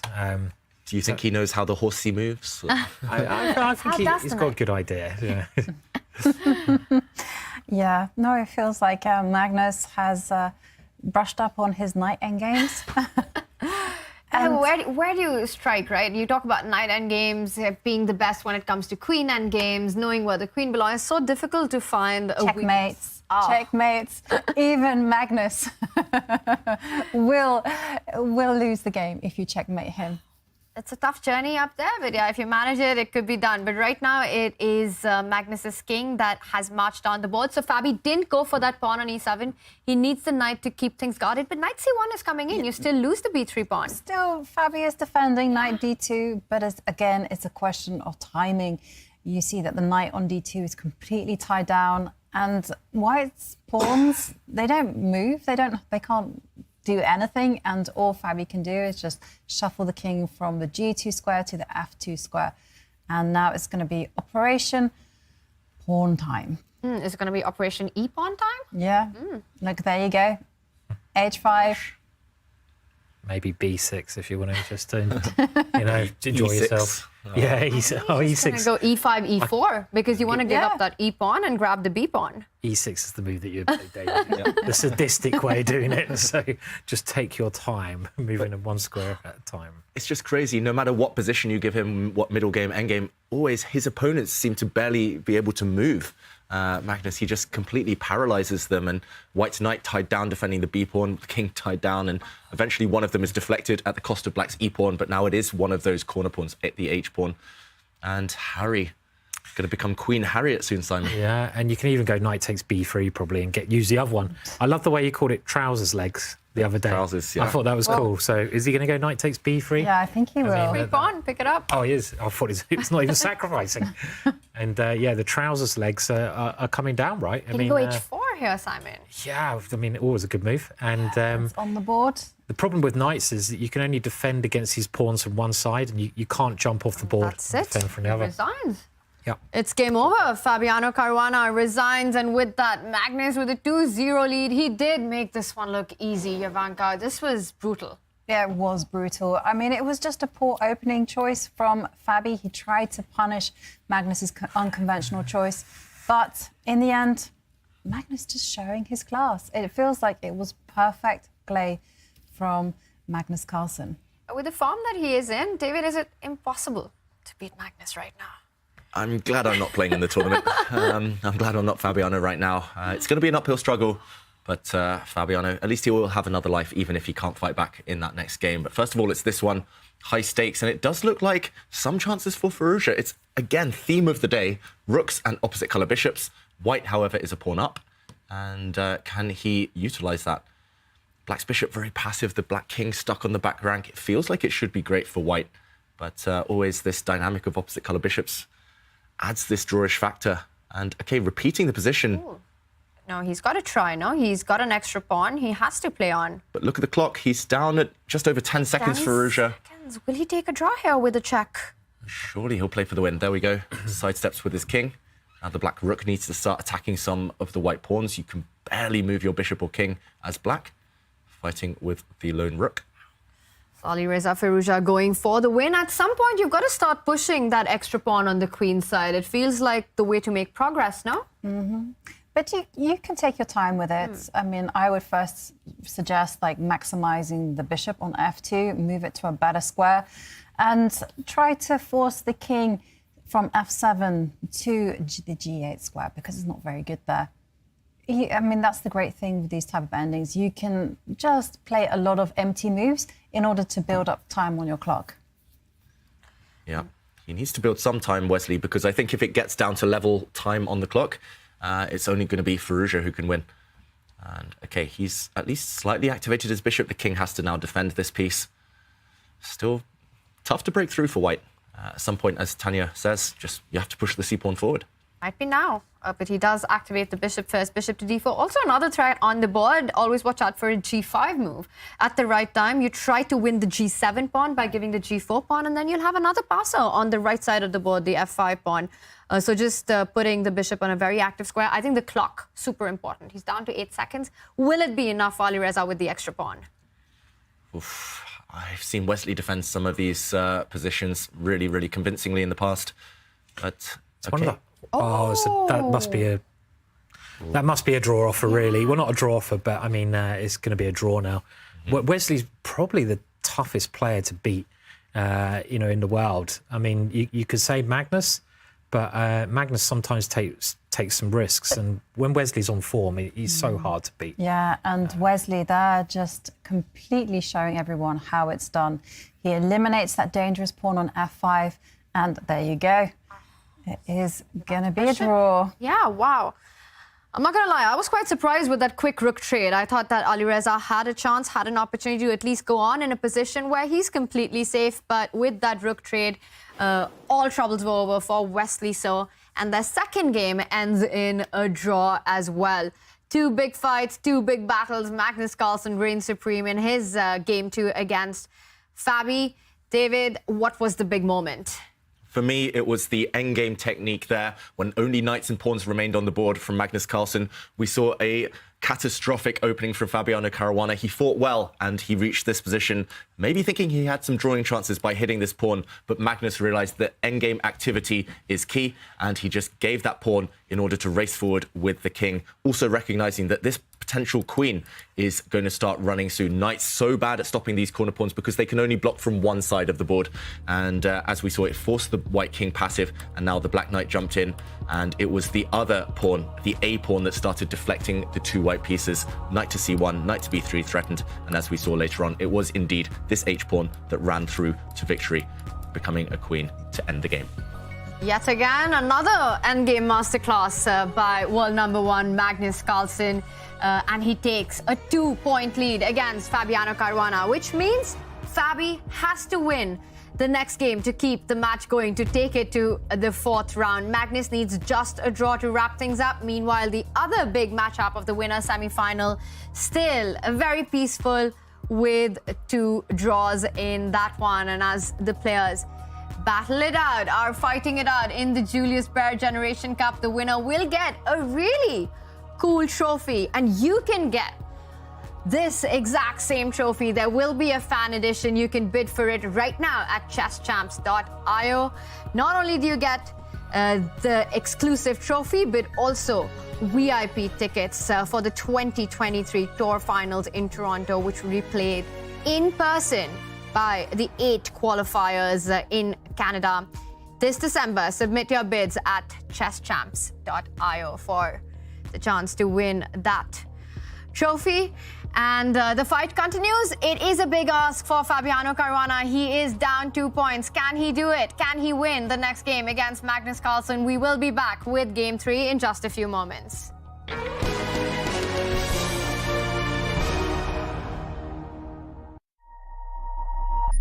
Did you teach certain positions or openings or middle games, or what did your training people look like? I'll give you one of the secrets here. So a good coach will correct your moves, but a great coach will correct your thinking.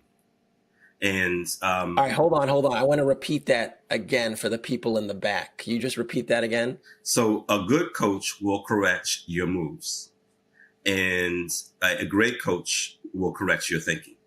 So really part of the magic of coaching is holding a mirror up to a child so they can see their own thinking. And sometimes you made the move because you were overconfident, you were dismissive of your opponent. And so this kind of self-knowledge, this self-awareness is part of the cognitive process, and it helps to accelerate their learning curve as players.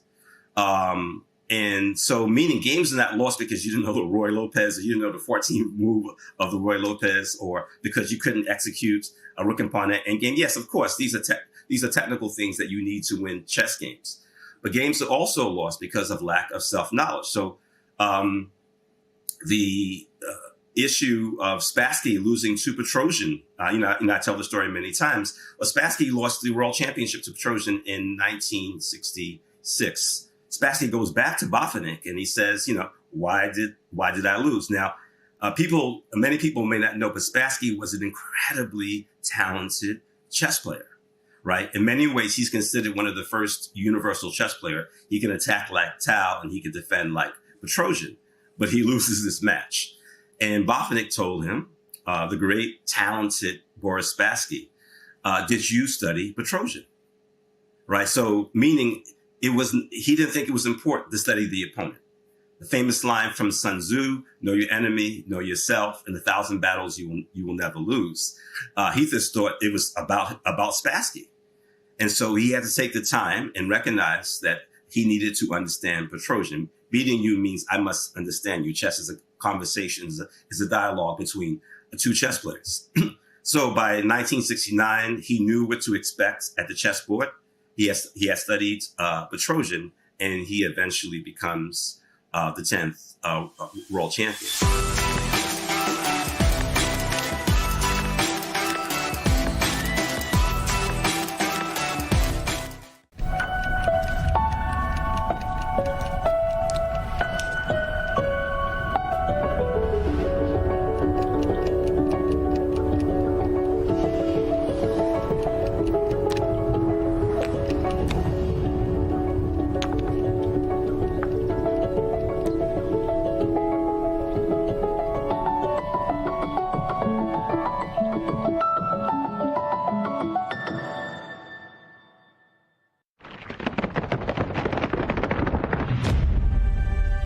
Fabiano Caruana famously had a 7 out of 7 start at the 2014 Singapore Cup. He also challenged Magnus Carlsen for the 2018 World Chess Championship title. How does a player get there, you might ask? For Fabiano Caruana, it is feared opening preparation. He is a theoretician like no other. In his 2016 game from the London Chess Classic, Fabiano Caruana demonstrated how deep his opening preparation can go.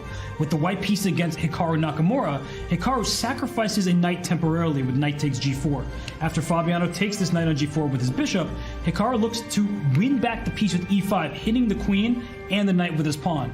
But Fabiano Caruana was a man on a mission. He says, you're not going to get your piece back. I'm going to sacrifice my queen on f6. And after the bishop took the queen, he puts his knight on d5. The queen slides back because under attack as the bishop at d8. And he plays knight f5, getting 2 pieces for the queen, but with a dominating positional advantage. He went out to win this nice game, and just a great demonstration of his excellent and deep opening preparation. 2014, the Singfield Cup. 2018, the big year in Fabiano Caruana's life, where he was just 2 rating points away from Magnus Carlsen. And then now he is back in form with a fantastic performance over the last year. He is the reigning US champion, did play the World Championship match in 2018, which went down to the tie breaks. It was a level match in the classical, and he has the 3rd highest rating in classical chess history, the 2844 mark. And David, I remember the time when Fabi was so close to overtaking Magnus. Yeah, there've been a few times. 2014, he was on the rise. Of course, 2018, when they had that World Championship match, just 1 win for Fabiano would have seen him leapfrog Magnus. And I think that just added to the stakes. Both were so nervous, so much to play for. And it did come down to the rapid. Magnus clinched it there and seems to be doing the same again today. Yeah, he came so close. And I mean, we mentioned it earlier, but it feels like maybe Fabiano thinks, OK, I've got another chance now that Magnus is not running. I've been facing Magnus so many times in my career, and it's pretty frustrating because he's so good. But now Magnus is outside the picture. OK, I'm better than everyone else. I can become world champion. And I think that seems to invigorated him again with his very recent good performances. And, you know, he's getting on a bit now as well. You know, all the youngsters coming through. It's sad to say, but he is getting older. So yeah, but they do say that chess players, they kind of get their peak in their 30s. So maybe Fabi will be thinking about that. And I also must mention that in their last classical encounter in Norway Chess, well, I think it's their last classical encounter, it was Fabi with the white pieces that won. Having said all that, what faces Fabi right now is black pieces against Magnus Carlsen. Now, unfortunately for Fabi, Magnus does know how to lock the game down and to simplify the position, so and get a draw, but we'll see. Yeah, it's going to be a tough one. While Fabi did come close to overtaking Magnus, today in this matchup, he hasn't come close in any of the games. Magnus Carlsen does lead with 2 points. Fabi's got black. He's got to win in the next game. It's going to be a tough one.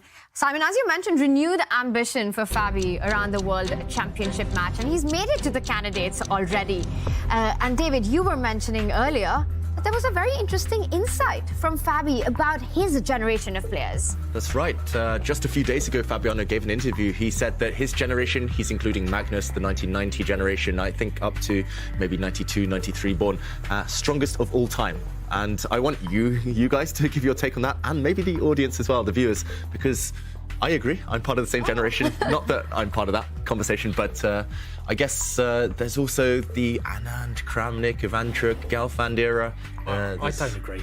Oh, I think it's just different, right? I mean, incredibly strong generation. Don't get me wrong, but things have changed so much. The way that people are learning the game, the quality of chess is much higher, but it's so much. Imagine giving like Fischer chess base.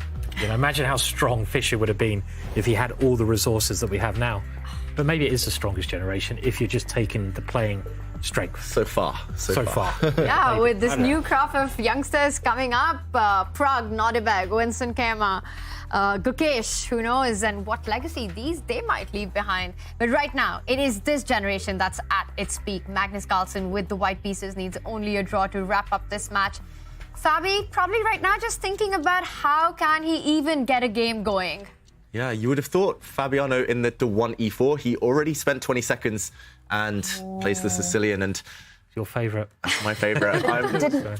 Didn't Magnus use this weapon? Yes, in the World Cup. In the World Cup to secure a draw. Yeah, he did. And the clinching game against Pragg, the final game there.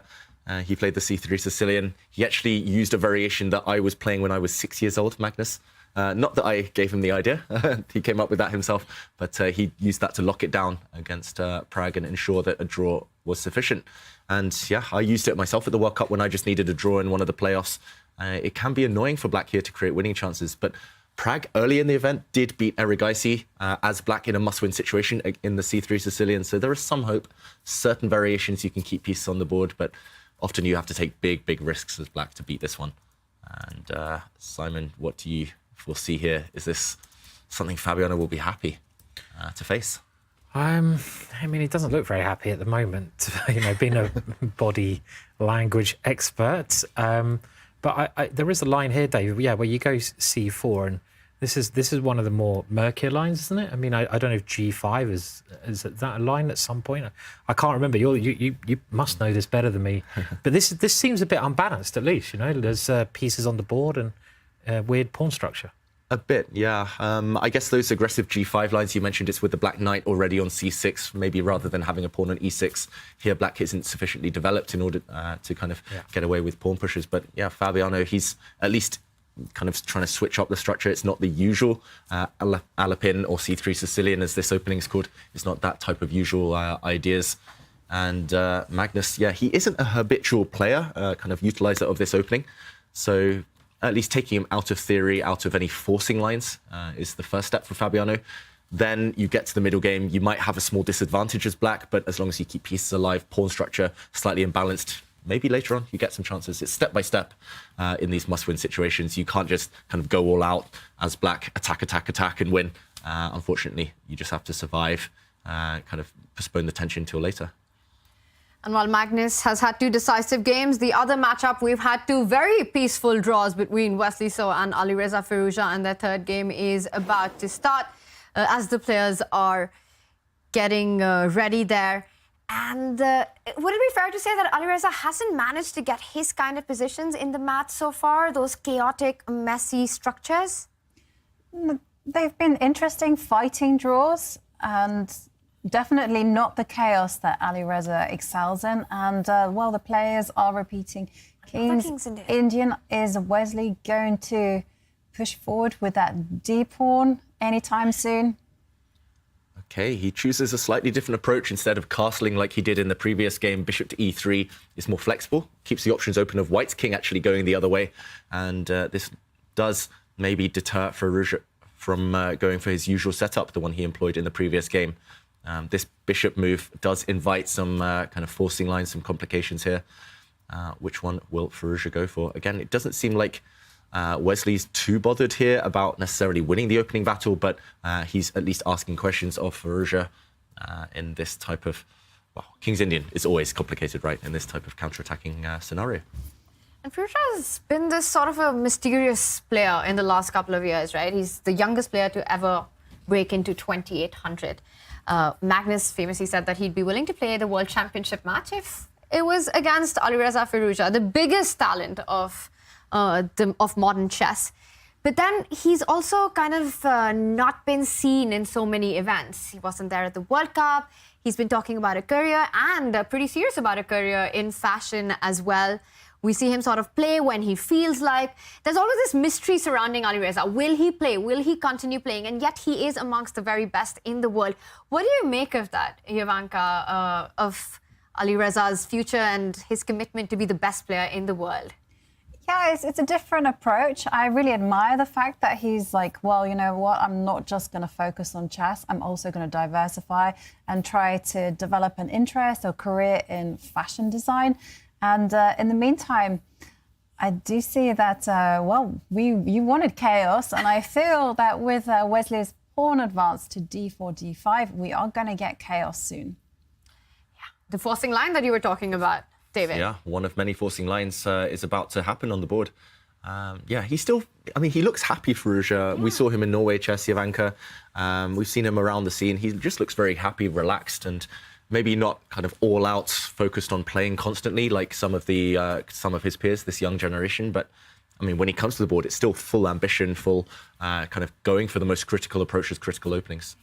But David, is it possible to fight to become world champion when you've got this alternative career that you're serious about? That's my excuse why I never became world champion. You know, going to university, big blunder. But I mean, it's difficult, right? Because in essence, I mean, people play chess for different reasons. Some play it as a hobby, some play it just for pure fun, to connect with other people. A lot play it for the results, but there's other, I mean, he's still young enough to pursue other careers and still come back to chess. We've seen various examples of kind of semi-professional players make it to the very top. One of the world champions, Max Erver, he was a full-time teacher, mathematician. And I mean, I can't think of any modern world champion from the last, 30, 40 years who has basically not been thinking about chess all the time. You know, like Magnus, okay, he's probably the best example. He does have other interests, but he's always thinking about chess. Not always, but he can always sort of access it, and it's always kind of, you can see on the back of his mind. But I think you have to have that passion, right? You have to really want it more than anything else in the world to become world champion. So I think it must be a bit of a hindrance if just having other interests. It sounds a bit bad, you know, like you have other interests and it's a hindrance, but you know, it's hard to be world champion at anything, right? You need to be focused 110% generally, I feel. I agree with Simon, but also at the same time, I do believe that life should be filled with joy. And say, for instance, fashion design is something that brings him joy. He doesn't have to work hard at it. It's just something to make him happy, right? And I don't see how that can be a hindrance. And I think it's a really good thing for your brain to be engaged in other creative pursuits as well. In pursuit of happiness. Right. For Alireza, it has been interesting to see his journey in the chess world, but I have to say, we love it whenever we see his action because he just brings so much entertainment on the board, and we're seeing entertainment in this game as well. David, some very committal decisions in the opening by Alireza. Yeah, huge decisions, and watch out, actually, not just from an attack on the king side from black, but actually maybe Wesley So is the one who has aggressive intentions on that side of the board. Usually in the King's Indian, it is black as he just pushes forward here, who starts throwing pawns towards the white king. But look how white's king is not committed. This king in the center will most likely not actually go kingside now. It also has the option of going to the other side of the board. That's why Wesley has kind of gone for this kind of strange bishop maneuver. We've seen this bishop on f2 kind of go around the board, 1 move, 2 moves, 3 moves, 4 back. He's just biding time, waiting, and at the right moment, okay, first he might take, but at the right moment, he might just move his queen out the way and go long and say, okay, this black king is actually just very open, very weak. And meanwhile, as you say, Tanya, the word is committal here because you don't move pawns backwards and it's the 4-pawn attack. I'm wondering who wins connect 4 actually here. Black's got connect 4 here, white's got connect 4 here. Who does this favour and why? Well, white, because white got it first. Ooh, white did get it first. So you think Wesley's going to win? Yeah, and also there's one game in my database between 2 players. It was a speed championship game between Alexei Sarana and Kirill Klukin. And there, Alexei Sarana did exactly what David suggested, put the queen on c2, castle the king to the left, and it was a very impressive game from white. Usually here you want to block it up as black and then start pushing pawns, but suddenly what are you even attacking? White's king is long gone. White's king's on the other flank, and actually it's white who might start thinking about pushing this pawn forward and opening lines up towards the black king later on. These positions are really complex, really deep. Instead, okay, he trades off pawns, goes for a more positional approach, lands his knight on e4, something you talked about earlier, Simon. And I've got to say, I would pick white here all day long.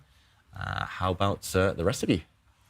Yeah, it's very nice to get that knight to e4. I mean, we saw in the first game of the match that Wesley didn't get this knight here in time, and black was able to get the dark square bishop into the game. And this is kind of a love-hate relationship that black has with the bishop in front of the king. It's like in this situation, it can be a disaster. You know, let's imagine that white ever plays g4. If white ever plays this move, then black will never be able to move the g-pawn, and that bishop just can't get out. It's stuck behind its own pawns. But in other situations, like in the first game, when the e-pawn is removed from the board, the bishop can be beautiful. But that knight on e4, it just stops black's active play generally. I would say that gives white an advantage. But in the King's Indian defence, it's always messy because the pieces stay on. There's always breaks you watch out for. I mean, black can play with c6, g4. Black can think about putting his knight in the centre. So there's always so many tricks and sort of active ideas available for black. And that's why so many players love playing the King's Indian defence. It's a very exciting opening, even if it maybe is not entirely sound. The computer, for example, hates it, right? The computer absolutely hates the King's Indian defence. It thinks it's a terrible opening. I don't know if that's, do we agree with the computer? Do we think it's a terrible opening? Completely disagree with the computer. I mean, even this position, white does have a great knight on the e4 square, but you kind of highlighted that black can also put the knight on d4. And the question for white is where you're going to put the king. If you do run to the left, then black is going to orchestrate an attack there as well. So, I mean, OK, computers play perfect chess. Humans don't. And, well, OK, pushing the pawn, getting ready to support the knight coming to the c5 square. Now, I didn't think about it, but now it's on the board. I kind of like it. I'm going to do a bit of trivia test for all of you. Guess the last opponent I played the King's Indian against as black. As black. And I haven't touched it since. This was about 4 years ago. 4 years ago. Can you give us a hint, like a tournament? It's a very, very strong opponent. It wasn't at a tournament. It was an exhibition game. Exhibition game. Kasparov. No, not that brave. Exhibition. Someone you played it against. I was part of a team playing against Alpha Zero. Alpha Zero. Okay. And I got crushed. We got crushed as a team. And ever since, I've just refused to touch the King's Indian. It made the opening look essentially refuted. So traumatic experience sometimes turns people away against openings. That's really interesting. Do you think that King's Indian is the kind of opening that works really well when you're playing against a human computer? Because it's got all these dynamics, all these attacking ideas. You often sacrifice for the initiative, give up a pawn on the queen side so that you can continue attack on the king side. And it works really well when you're playing against a human being. Mm-hmm. But when you play against a computer that can save any kind of position, it falls apart. Yeah, exactly, because the computer's not afraid. The computer doesn't go, I'm not touching that. The computer will calculate using brute force at times. No. I remember a few years ago, a grandmaster was playing against, I think it was Stockfish, a piece up. And I remember thinking, I don't think the grandmaster will win. I mean, I had that little faith in humankind. Yeah. The grandmaster did win, but still, computers are too strong. And that's been the case since '97, since that match with IBM Deep Blue, and now it's just incomparable, their strength. Yeah, curse you, Deep Blue. It did change everything. But as Simon says, I mean, these types of pawn structures, computers thought it was just purely winning for white because you have extra space in the centre for years and years and years. But modern computers have kind of lessened that advantage. They've said it is playable, still preferring white. And it's just purely about the fact that black is banking on the psychological kind of attack kind of factor. And if computers got their own way, David, they'd make all humans just play the Berlin every single game. Literally, Berlin. You'd see nothing else. And oh my God, that's a terrifying world. That's how I got my draw against Alpha Zero. It played the Berlin against me. There you go. There you go. So it's like, I think some of the best things in life are things that are not perfect, right? And that's a very human characteristic that, you can do flawed things and they actually are quite beautiful because they're flawed. And that's something that computers can't do. So King's Indian defence is probably a bit flawed, but it's much more exciting having that sort of side to it, the flawed side. And here we go. Look at this move, G4. This is a very practical move. I mean, I don't know if it's sacrificing a pawn, but it's creating a bit of chaos. So a nice move. G4 for the score. And it's a perfect example of what we're talking about, right? The computer doesn't agree with it, says that G4 shouldn't work, the eval bar rises up. But from a human perspective, if you're playing white, you would be super scared of this move. It just creates an absolute chaos on the board and you have no idea how to handle it. Well, we should really dive in and see whether it is. Yeah. Chaotic. It is chaotic. In this position, G4 was played and the pawn was captured.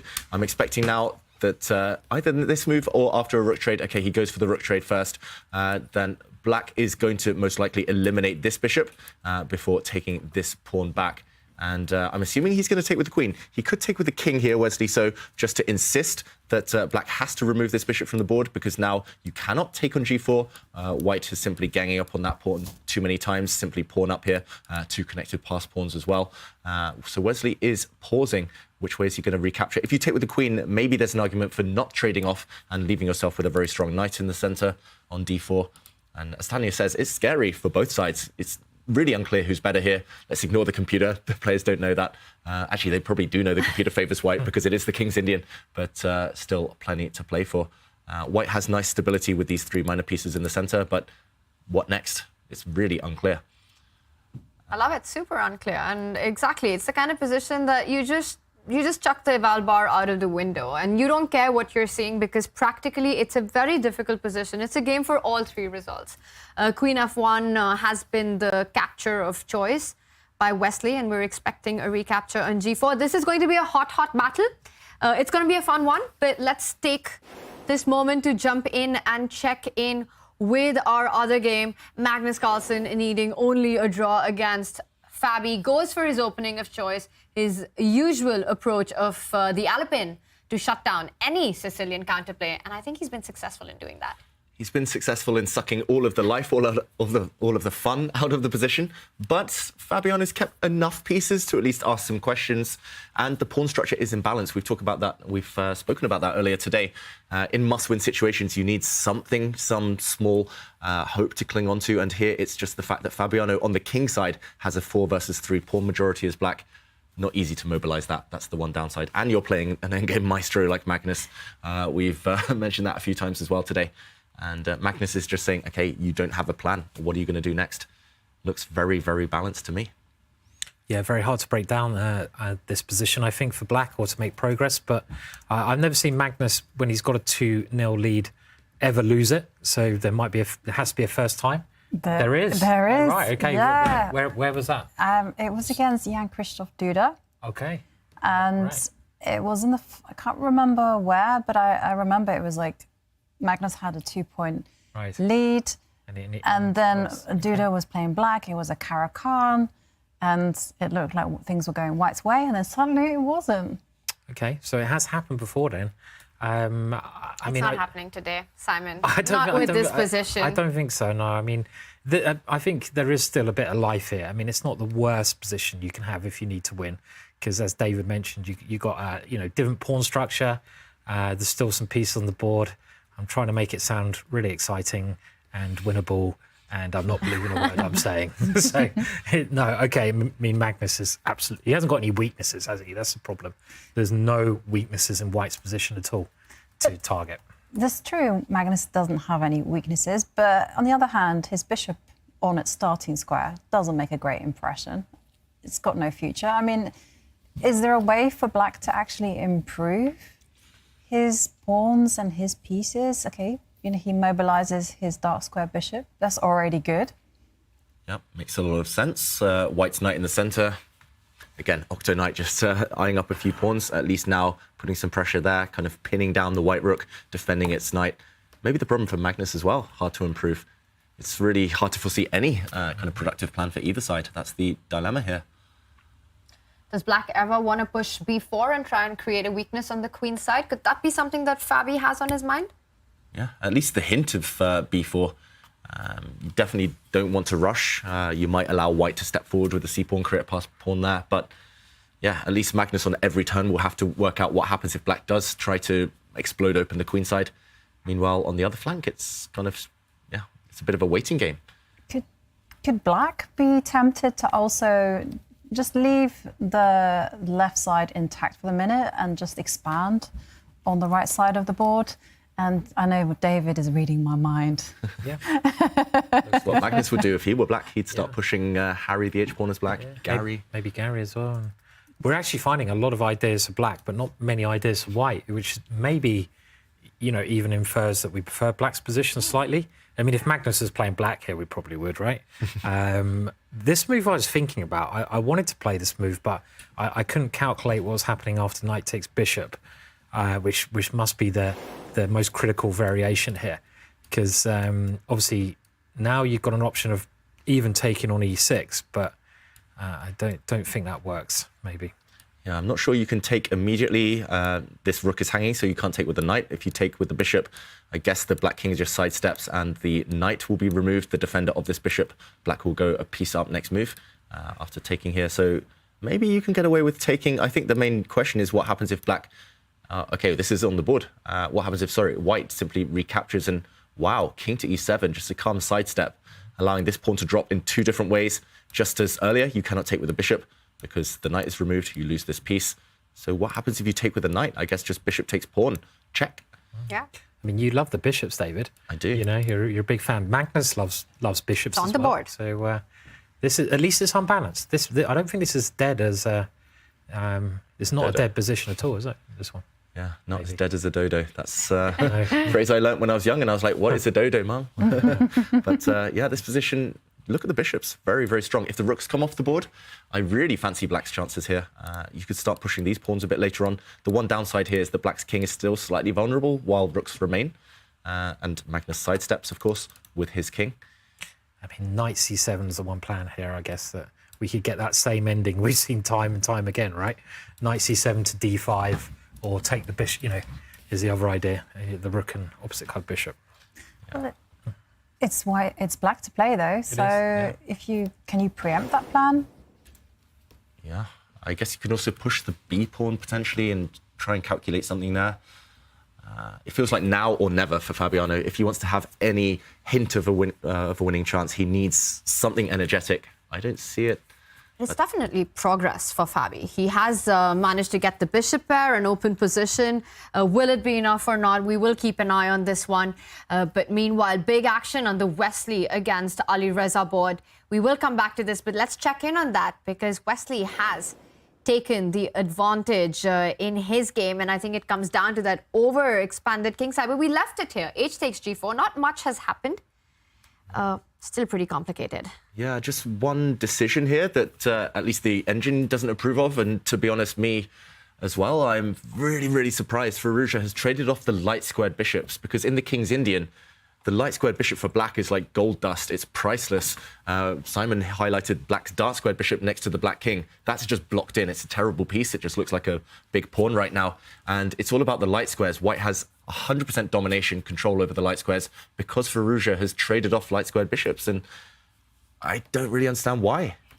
Yeah, strange decision because we were looking at the recapture with the pawn, keep that light squared bishop. And I think, Ivanka, this is something that you keep talking about. Black's knight on a6, right? Right now he's playing without a piece. He needs to spend that tempo to get it to the center of the board.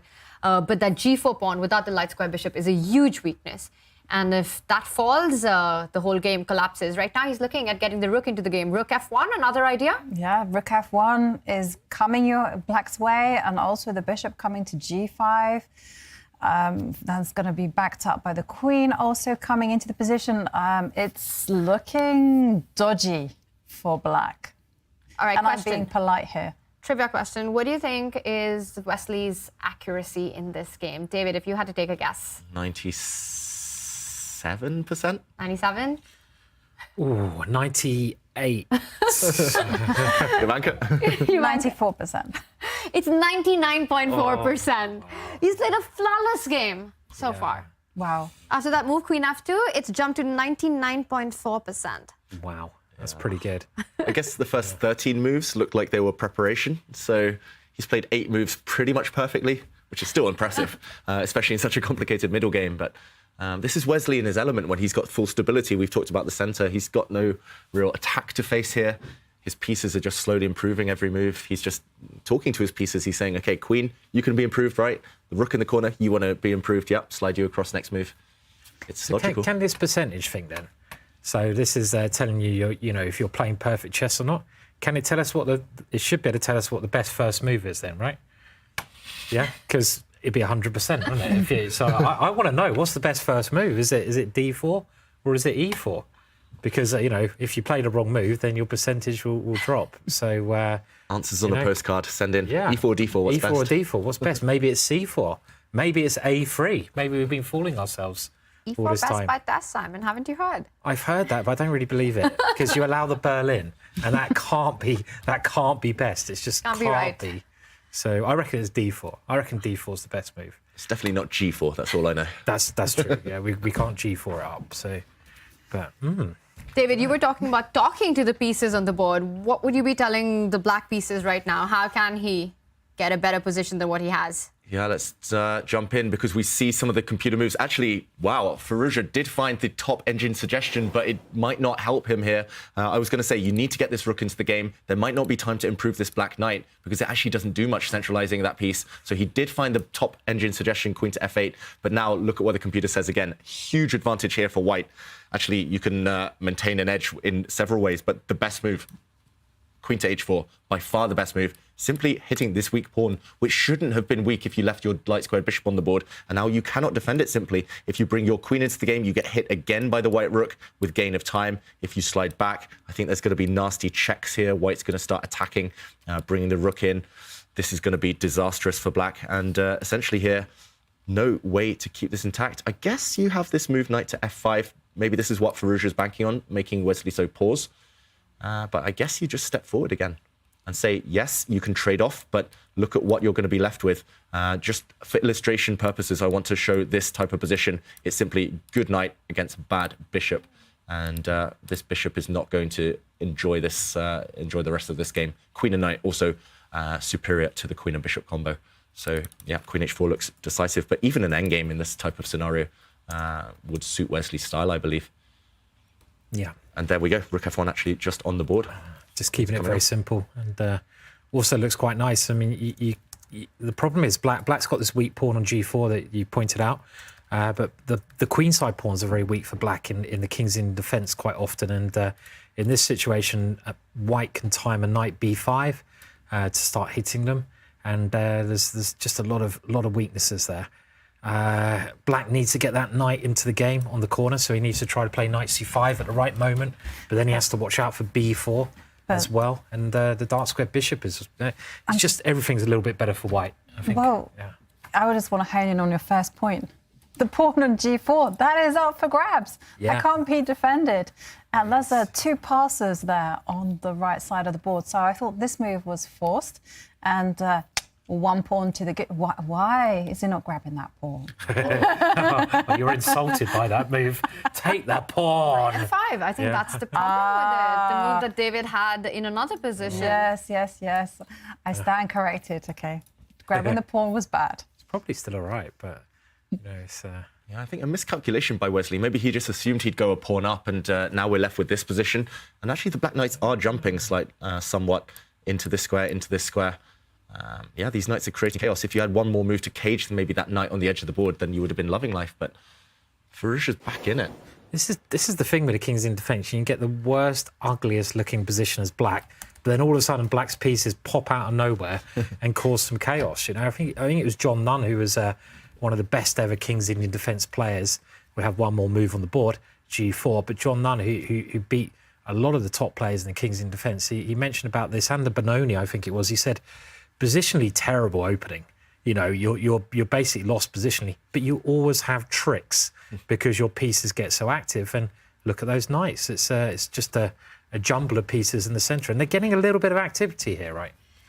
We were talking about that exact same knight, which is on d3, just a couple of moves ago, doing nothing at the edge of the board and being the one piece that needs to get active. And Alireza has managed to do that. The one thing I know about King's Indian is that if white manages to get this blockade on e4, a knight on e4, you basically kill black's dark squared bishop for the rest of the game. And you've got this dominating knight, which can be an attacker, but an equally good defender. And that's a massive piece, which gives white a long-term advantage. So even... Just looks so nice, so beautiful, especially because white's king was so much safer than the black king. And that's another thing we've talked about when you're attacking, when you're the side with the initiative, keep the queens on.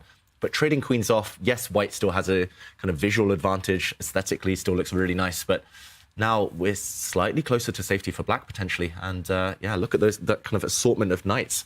Black's knights doing some great work there. I mean, the knight's definitely improved from where it was. It's come all the way over from a6 right onto f4. So kind of fantastic journey there. I was hoping it was going to go to e1 last move. That just seemed quite fun. Probably a load of rubbish, but it seemed interesting. And if black can get his rook over on the next move, I mean, he's starting to find coordination with the pieces. So it's not terrible anymore by any means. It's certainly not terrible. I agree with you there. And you guys were talking about knight so much. I was expecting the pun, nightmare, nighttime. And the king steps forward.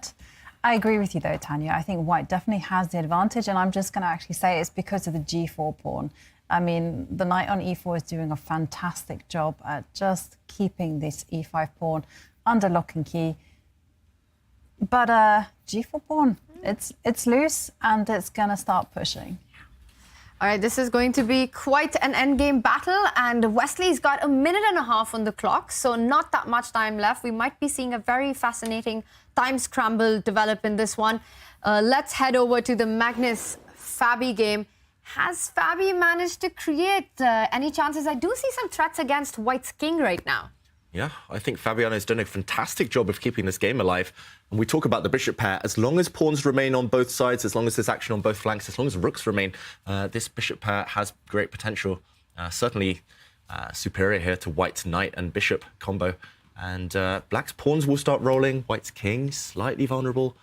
Should be a draw with best play just because there aren't too many pieces left on the board. But it's definitely Magnus here fighting for his life. This is a dream type of position for black. Yeah.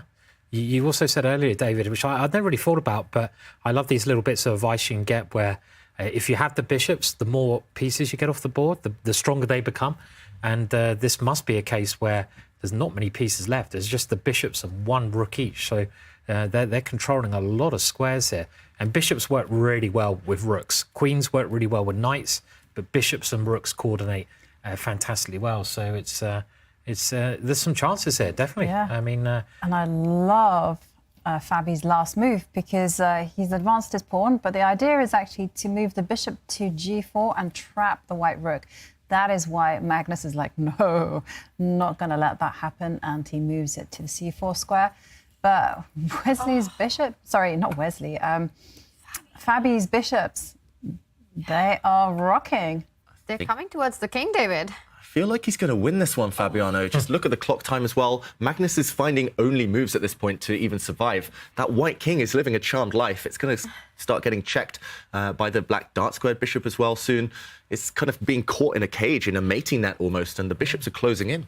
This is a great game, and if he wins this, he's got white in the next game as well. So that's a mistake, Simon. King f3. Wow. Is there some bishop e4 check? Bishop e4, I like. Yeah, I mean that's a very nice, really nice move. I mean, I don't know if the white king can run away, but this also surrounding the white king.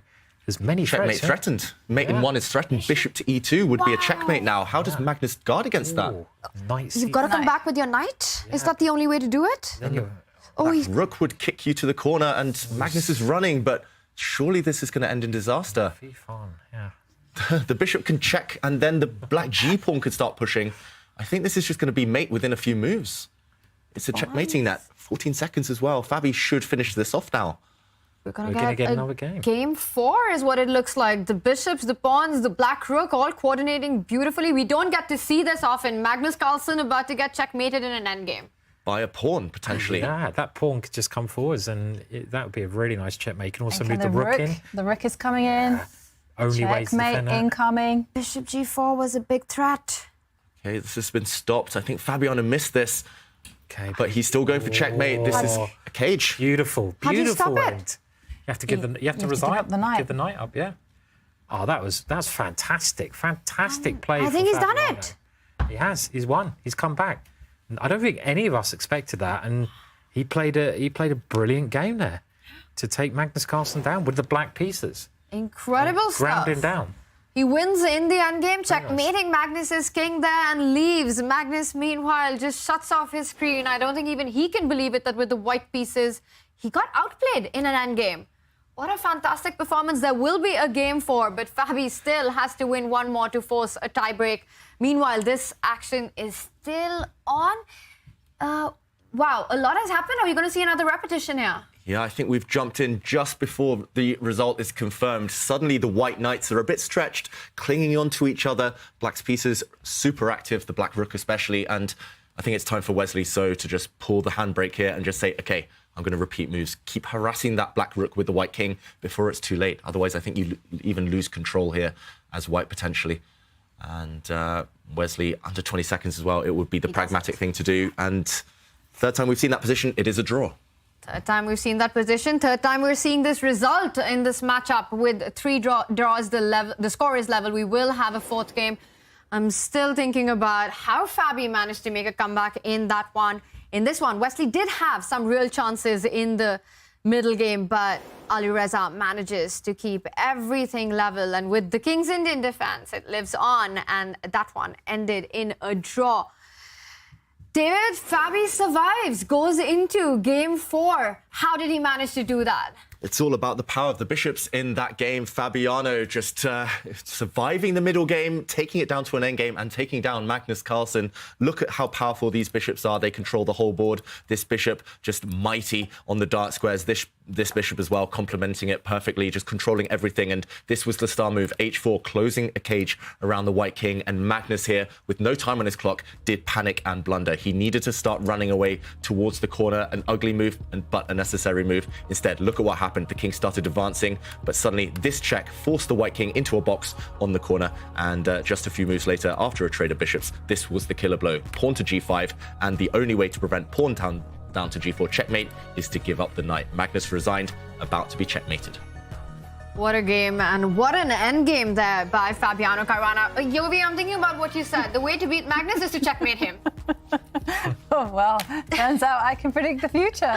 That was very prophetic. Let's take a look at our scoreline with another game coming up in both matches. It looked like it would be a 3-game match one more time for Magnus Carlsen, but it wasn't to be, as Fabi, with some fantastic endgame play, keeps the match going. Meanwhile, Wesley and Alireza continue with their draws, fighting chess, but the score is level. The final rapid game is about to start. We will be back with all the action from the Julius Baer Generation Cup in just a few moments.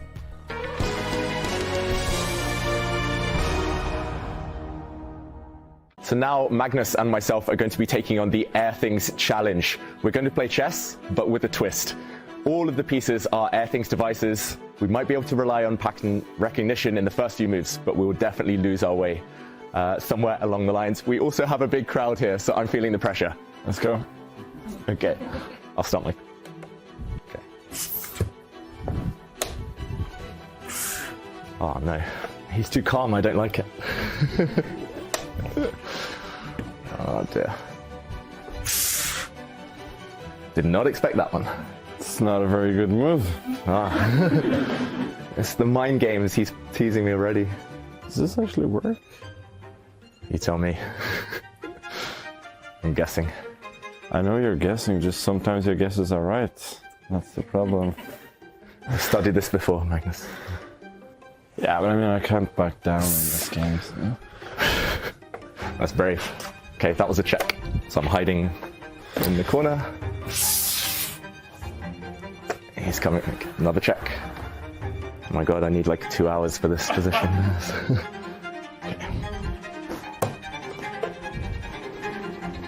Oh, I just saw a nice way to lose the game. Okay.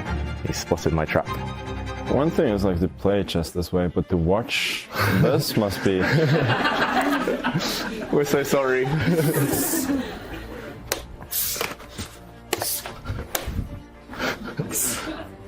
Ah. Oh my... Oh. What is my...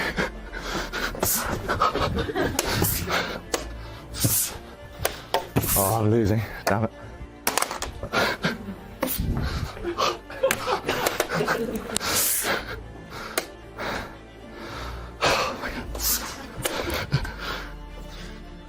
Ooh. No, that's fine.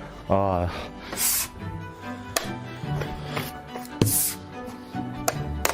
This is a new queen. If you say so.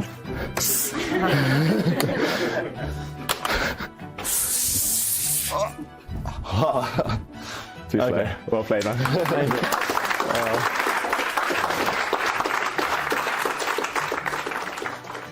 I think what helped, some pieces were exchanged early. The position was very open. I think that helped a lot. Like if we'd played a closer game, it would have been a lot harder.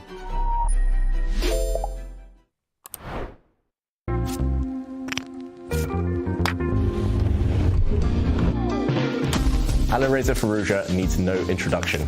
This superstar burst onto the scene as a teenager, becoming world number 2 at 18 years old. However, since then, progress has been somewhat measured.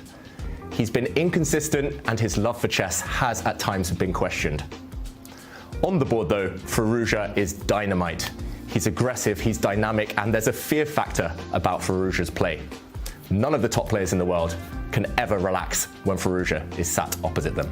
I have experienced the power of Alireza Firouzja many times myself. One of the most heartbreaking games of my career came in the Grand Swiss in 2021 when Firouzja beat me and went on to qualify for the candidates. In this position, I thought I was doing okay with black. However, Firouzja is an attacking maestro, and he shocked me by playing knight takes pawn, sacrificing a knight, and he had calculated everything perfectly. The idea is that when the knight is recaptured, suddenly this white light squared bishop is opened up to capture the black knight, and black has too many things hanging. This bishop is suddenly attacked in the center, the black king is open, and, for example, after a capture of bishops in the center, white can calmly recapture because the black knight is undefended. If you give Alireza Firouzja a tactical shot, he will find it and he will punish you, as I found out for myself. Alireza Firouzja is up against Wesley So. He is trying to get his spot into the season final. He hasn't won an event yet in the Champions Chess Tour, but he's had a fantastic start, taking down Nodirbek Abdusattorov in the quarterfinals. And today, 3 games have ended in a draw going into the 4th game. And these are some of the big performances. He's the youngest player to ever cross 2,800. In 2022, he was the Grand Chess Tour champion, but we have been seeing Alireza rarely in the chess world now, or at least not as much as we'd like to, because he is pursuing a career in fashion. And it'll be interesting to see how he's able to balance these two. Right now, he's got to balance his match against Wesley. What are the chances of this one going into an Armageddon? Well, just judging by how level all the games have been so far, just judging by the kind of high quality they've been, I'd say Armageddon's very likely. It feels like they're cancelling each other out right now, and it might just take Armageddon to separate them. Yeah, it certainly looks like that. But we have to remind ourselves the stakes are pretty high for Wesley, because it's not just a place in the semi-finals. If he wins this, then he is going to secure himself a spot in Toronto. Yeah, really important games going on. I mean, there's not much between Wesley and Firouzja at the moment. And can Fabiano come back as well? I'm going to say Magnus losing 2 in a row. That's really rare. It's possible. I mean, but I was just amazed how Fabiano actually just outplayed him. You know, he outplayed Magnus in the ending, and that was really impressive to do that, and a beautiful checkmate pattern. So you are our Nostradamus, and because you did say the only way to win is to checkmate. Exactly. So can Even you do Magnus cannot survive a checkmate. That was incredible. And that also, watching his king get trapped in a kill zone in an endgame, Fabi just making magic out of nowhere in that position with such few pawns. That was super impressive stuff. I'm going to be honest, I thought that was going to be match in 3 for Magnus. Yeah, I wasn't so sure, actually. When we tuned in and we saw that the bishop had come to e3 and, Fabi got the bishop pair, that's when I thought, actually, I think Fabi is going to win this. And he did, which means that they will be playing a game 4. Magnus Carlsen needs only a draw to wrap up the match. Or perhaps we will have an Armageddon in that one as well. Fabi needs to win too as well. This has been the winners' quarterfinals scores for the day as Jan Nepomniachtchi takes down Vladimir Fedosiev in 3-1. Quite a crushing victory there. Dr. Amin Basim with a win over Sulaimanli, and Artemiev takes down Laura Fresina. Levon Aronian, for whom tour points are so critical to make it to Toronto, is well on his path as he qualifies for the winners' semi-finals, taking down Alexei Sarana 2.5 to 1.5. All the semi-finals matchups will be coming on Chess Dojo's channel in Division 2 tomorrow. That is some action that you don't want to miss. David, who do you think will be able to take Division 2 this time? We saw an incredible list of players fighting it out. Oh, it's so tough. There's so many names that I want to see there in Toronto. That's the problem. I'm going to say Levon Aronian is my pick right now, just because he did defeat Sarana, who we all know is supremely strong. Sarana the Piranha, European champion. And if he can continue that form level on Aronian, he'll be hard to stop. Razor sharp Sarana Piranha there, but Levon Aronian did reign supreme in that one. He will be playing against Artemiev.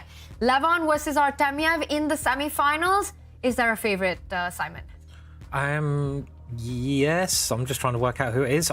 You probably have to go Aronian, right? I mean, because he is the more experienced player, but Artemiev is a fantastic player, and we've seen him in previous tours do so well here. He's beaten Magnus on a number of occasions, so that's going to be a really tough match and a hard one to call, that one. Yeah, we did see Artemiev earlier in the Champions Chess Tour, and he had quite a fantastic performance taking down Magnus Carlsen as well.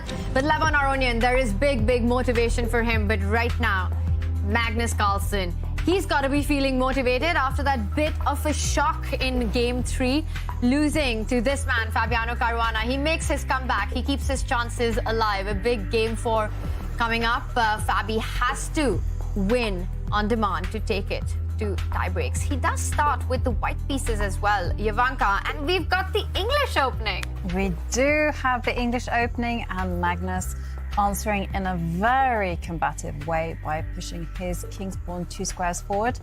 And now it becomes like a colours reversed Rossalima opening. Yeah, it basically looks like a Sicilian, and the difference here is that white has an extra move, so you do have the opportunity to jump into the centre, chasing that black bishop, and this little dance between the bishop and knights often goes on for a few more turns. It's interesting that Magnus turned away from his previous black opening, where he was basically winning after 6-7 moves as black, but of course Fabiano would have come with an improvement, so Magnus trying to keep the surprises. And early days here. First time I lost to a certain David Howe was after knight d5 as well, with the white pieces. I think it was the Isle of Man. You were about 3 years old. 4 NCL, Simon. Was it 4 NCL? Oh, God. Okay. Someone remembers it a little bit better than me. Sorry. Another one. But I think it was a similar variation, bishop b4, and it's... Drops my bishop back to a different square, but very similar. Yeah, bishop e7. And but this is quite a unique position, right? I mean, this is not mainline theory. I mean, at this level, the players know it so well, and we see now Fabiano getting the 2 bishops again. So all he has to do is what he did last game: easy, get to an ending, use the 2 bishops, checkmate, play off, do the same again there, and go through to the next round. Yeah. Yeah, is that what's going to happen, Nostradamus? No. No, it's not going to happen. No, the crystal ball is a little bit cloudy, so I can't tell. But you guys seem to remember all your games. Well, David does. Yeah, I mean, he did correct me there. 4 NCL. What year? What year, David? 2004 or 5? 4, I think. 2004. only 19 years ago. What time of day did we play? It was quite an early round. It was a morning round, because I remember that you might not have slept for too long the night before. Anyway, back to this game. And this one is complicated. This is actually still a known position. At least it's occurred in a few kind of decent level games. The difference here between a Sicilian is that white has these very far advanced doubled pawns on the c-file. Normally we would see one pawn maybe slightly further back. And white also, that means, okay, firstly the pawns are weak, but that means also, let's talk again. White's dark squared bishop is going to be a very important piece. White's dark squared bishop is going to land on b2 very shortly on the long diagonal, and it's going to exert extreme pressure across the board. So even if white sacrifices a pawn, which is quite typical here, it looks pretty promising. A strategic trade-off here by Fabiano Caruana, destroying his pawn structure, getting a double pawns, but it is for the bishop pair and the dark squared bishop, which cannot be challenged for the rest of the game. It's going to be a fun fight. Meanwhile, Alireza Firouzja is ready to get go against Wesley So, and he starts with the king's pawn opening. What are the chances of getting a Berlin this time? Berlin or Petrov. I think those 2 most solid of openings. Hang on a second. They're racing through. This is the moment of truth. Oh, no knight f6. What are you doing? That's great news. Seen so many Berlins. Like, give us something else, please. For the love of God, no more Berlins. I'm surprised though, Wesley. I would have thought he's wow, really happy with the draw as black, but instead he chooses a more fighting approach. Interesting. And maybe even hinting at a marshal. Yeah, oh, the marshal though, that's the new Berlin. It's the Berlin of the 2020s, the marshal. Used to be a gambit, used to be a very attacking line, but these days known for its drawish tendencies. There's not many gambits. I was thinking about this the other day. There's literally not many gambits left that you can actually play. The only two I could sort of think of is the Queen's Gambit or the Marshall Gambit that are sound, that top players play. There's not really any other gambits that the top players play regularly, is there? Maybe Elephant there is. Gambit? No? Evans Gambit? That's another one I played against you at the British played the Championships. King's Gambit. Yeah, but no one plays the Evans, do they? Dodgy. What's happened with the Evans? Okay, anyway, that's a discussion for after the show. I mean, Adjumata, the famous YouTuber, loves it, plays it, but I don't think I've seen anyone, over 2,600 play it for years, unfortunately. Jan Nepomniachtchi won a very important game at the World Rapid Team Championship with the King's Gambit. We won't mention that one. Oh, sorry. Okay. Too soon. It was against our team, and we were so close to doing something and winning. Anyway, this is no gambit. But you're right, David. Here, there are no pawn sacrifices, no gambit. It is a slow strategic fight. H3 on the board, so taking away the g4 square. How are we expecting this one to develop? Yeah, it's all about what setup Wesley So chooses here. It's not the Marshall Gambit because black's d-pawn didn't break open the center in one go. Often that comes at the cost of a pawn, but opening the position when black's pieces are ready makes a lot of sense. Instead, this will take a slower turn. Firouzja, he's not going for a main line either. He's trying to avoid any opening debate where preparation might play a role. He's just saying, okay, I'm going to play really slowly. The central tension will happen eventually. Maybe black will break first, white will break first in the center. But first, it's a bit of maneuvering who can put their pieces on good squares. And this has been made topical by players like Jordan van Foreest and Magnus Carlsen, Fabiano. They've all been playing like this recently as white. And it's just a very slow start to this game. And I'm still thinking about the gambits. And I wonder if it's a generational thing. When, the computers were not as strong. And in the previous generation, it was more easy for players to be aggressive, play for the initiative, sacrifice, sort of that romantic chess era. But now with each of these strong players being so good at defensive resources, that gambits have kind of just become a little more redundant now. They're very rare at top level. I mean, even like you say, 20 years ago, you had the Moscow Gambit, which is still played, but that was really, Anand won a very famous game, I think, in the World Championships, maybe to help him become world champion, possibly in the Moscow Gambit. But yeah, there's not as many gambits around. They're dying. Poor things. Dying breed. It's really sad. They're getting extinct. We need to start some welfare group for them. Bring back the gambits at 2,700 level. Yeah, I reckon we need more proper gambits. And I don't mean the Queen's Gambit. It's not even a proper gambit. It doesn't really count. I mean proper dodgy gambits. Dear, sad day. They do work at top level. Abdusattorov wiped Aronian off the board in 20 moves with a really dodgy gambit with white, just in the last Champions Chess Tour event. I think the preparation you can do, I think there's still scope, and some players, like you say, Nodirbek did this, Jordan van Foreest is a great one as well. It's finding really old ideas that people have forgotten and sort of reanalyzing them with the latest computers, which you have to do. And even if they're not 100% sound, bringing them back to life somehow. And I think there's still possibilities you can do that, but you can only use it once.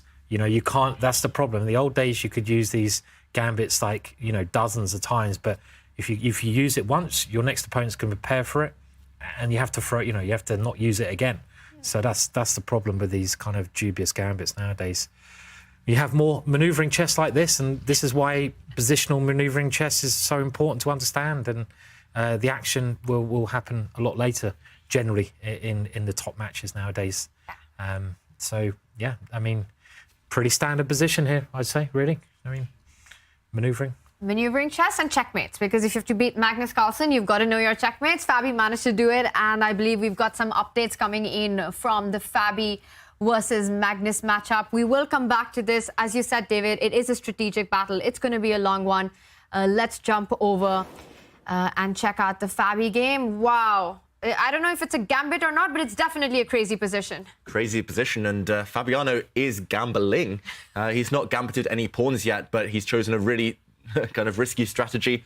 That was an impressive mug, I've got to say, from Caruana a second ago. I hope we see that again. But yeah, the play has evolved significantly, and I think we need to jump in just to get to grips with what is going on in this position. This is the current position we'll discuss in a moment. We left it around here when Magnus Carlsen had just castled, and I'm not sure about Fabiano playing on the queen side. I'm not a huge fan of this approach. I think he should have been playing on the other flank. And after a few trades, we saw Magnus gain a lot of space in the center. And wow, chaos on the board. So I'm going to catch up with the current position after the move f3. I think if Fabiano just needed a draw or a very safe position, he would have traded off bishops, but he needs to attack. Of course, he's trying to open up the g file for his rook. And Magnus has jumped in. Boom, knight to e4. Wow, what a move. Great minds, Tanya.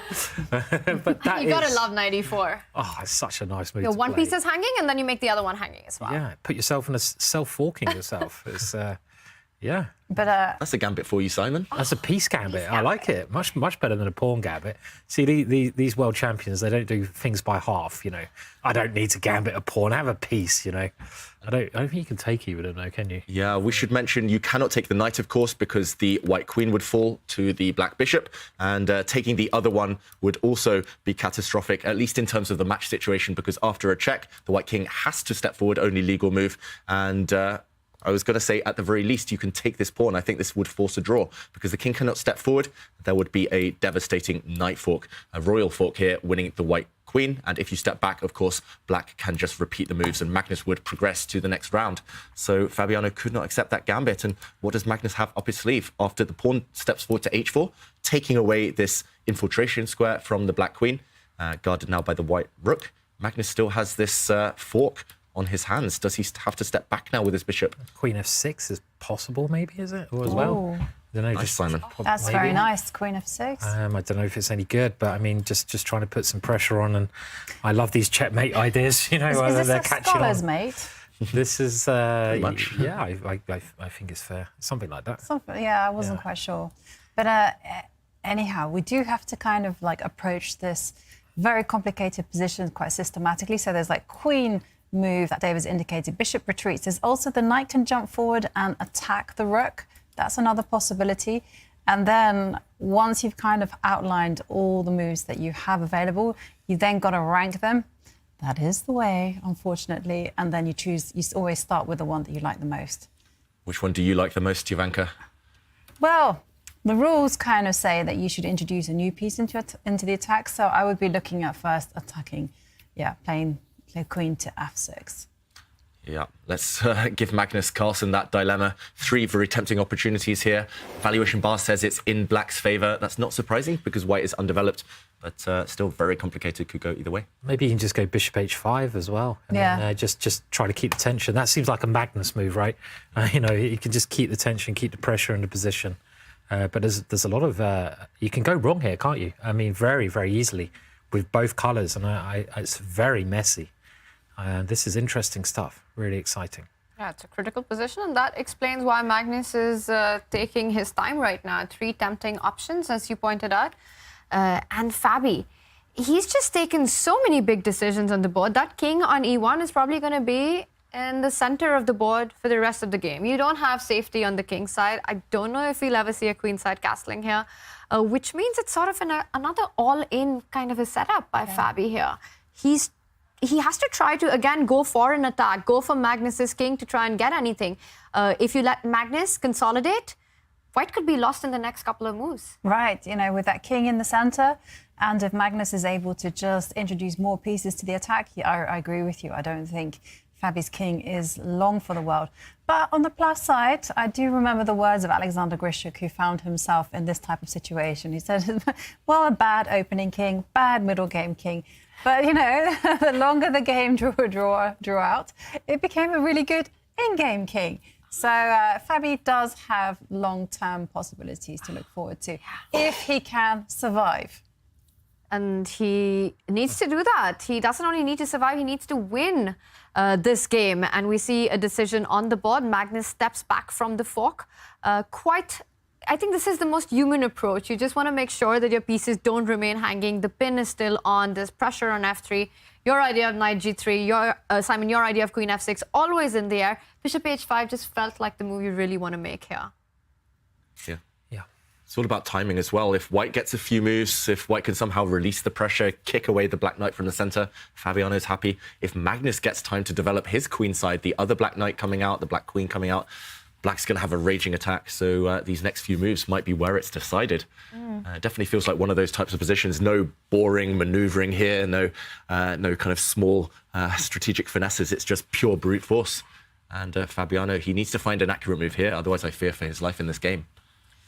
Yeah, I mean, whose king is weakest? And it certainly looks like white's king, right? I mean, the rook on h1 has to hold on to the pawn. Okay, so he's broken the pin there with this bishop move, and now Magnus has the decision to make with the knight. White is threatening to take that knight now. So do you dive in? I mean, diving in, very, very normal reaction to play here in the position. And just seeing, I don't think there's many other options. Maybe you just dive in, right? He's done it. Played. Yeah.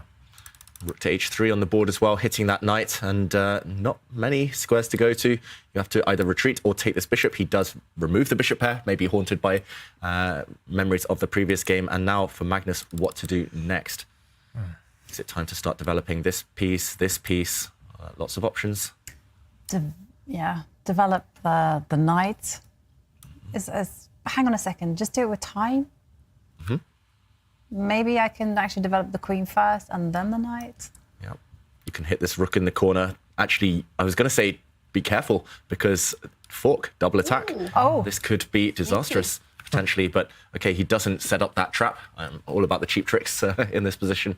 But knight to c6 as well. Very sensible move. Might later jump into this nice outpost. Might later jump towards the center. To me, it feels like black's position just, really harmonious. Yeah. And also, there's a pattern that is just like screaming out to me. The king and the queen, they're on the same line. So if you get rid of the knight, the white knight on b5, then the knight can actually jump forward to the d4 square. So nice. a6 is imminent. Yeah, big threats. Maybe black can even start using the f-pawn if you need another lever to try and open up white's position. All these ideas are black's ideas. I mean, the black king is actually very safe. It might. I mean, I was thinking the black king could be a problem in this game with the dark square bishop of white swinging around on that diagonal. But there's never going to be any threats on g7 because you can't really ever move your rook to attack that point. So I can't see any way at all white can create threats against black's king. But we've just noted a number of ways that Magnus can create threats against white's king, and white's king is very precarious there, right? In just that little small pawn protection in front of it. So definitely a better position for Magnus, but it is messy. And when you need to win, messy is good. Yeah, I love how you're suggesting pushing the black f-pawn. It's not the Dutch defense, Simon. Well, I mean, bad habits die. Hard to get rid of, I'm afraid, David. And I just want to throw it out the board, open up the rook, regret it and want to move it backwards a couple moves later. No, it makes a lot of sense here. Going for the white king, which has now parked itself on f2. I mean, that's a really flimsy cover for the white king right now. It feels like that isn't going to hold up forever. The black knight's going to start coming in, the black queen, black rooks potentially as well. Yeah, Magnus slightly low on the clock. It definitely feels like he's not as confident as he was a bit earlier in the day, but still a very good position for black. So Fabi just needs to favour. Yeah, I mean, if he gets his rook to g1, I'd f5 by that point. I'm in a lot of trouble. So it's like... I don't know, you're quite quick. I do feel that that black has to be super quick here, because if you let white play some happy moves, the bishop will line up on the long diagonal and then the rook. So there you go, the rook has come. I like that, happy moves. I had never thought about it like happy moves. Yeah, because they suggest themselves.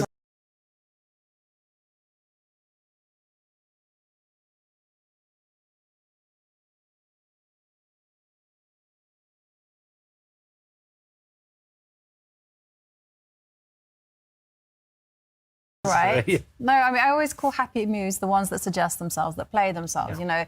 You can almost, you don't even have to calculate. You just, okay, the rook belongs on an open line. It wants to go and look at the black king.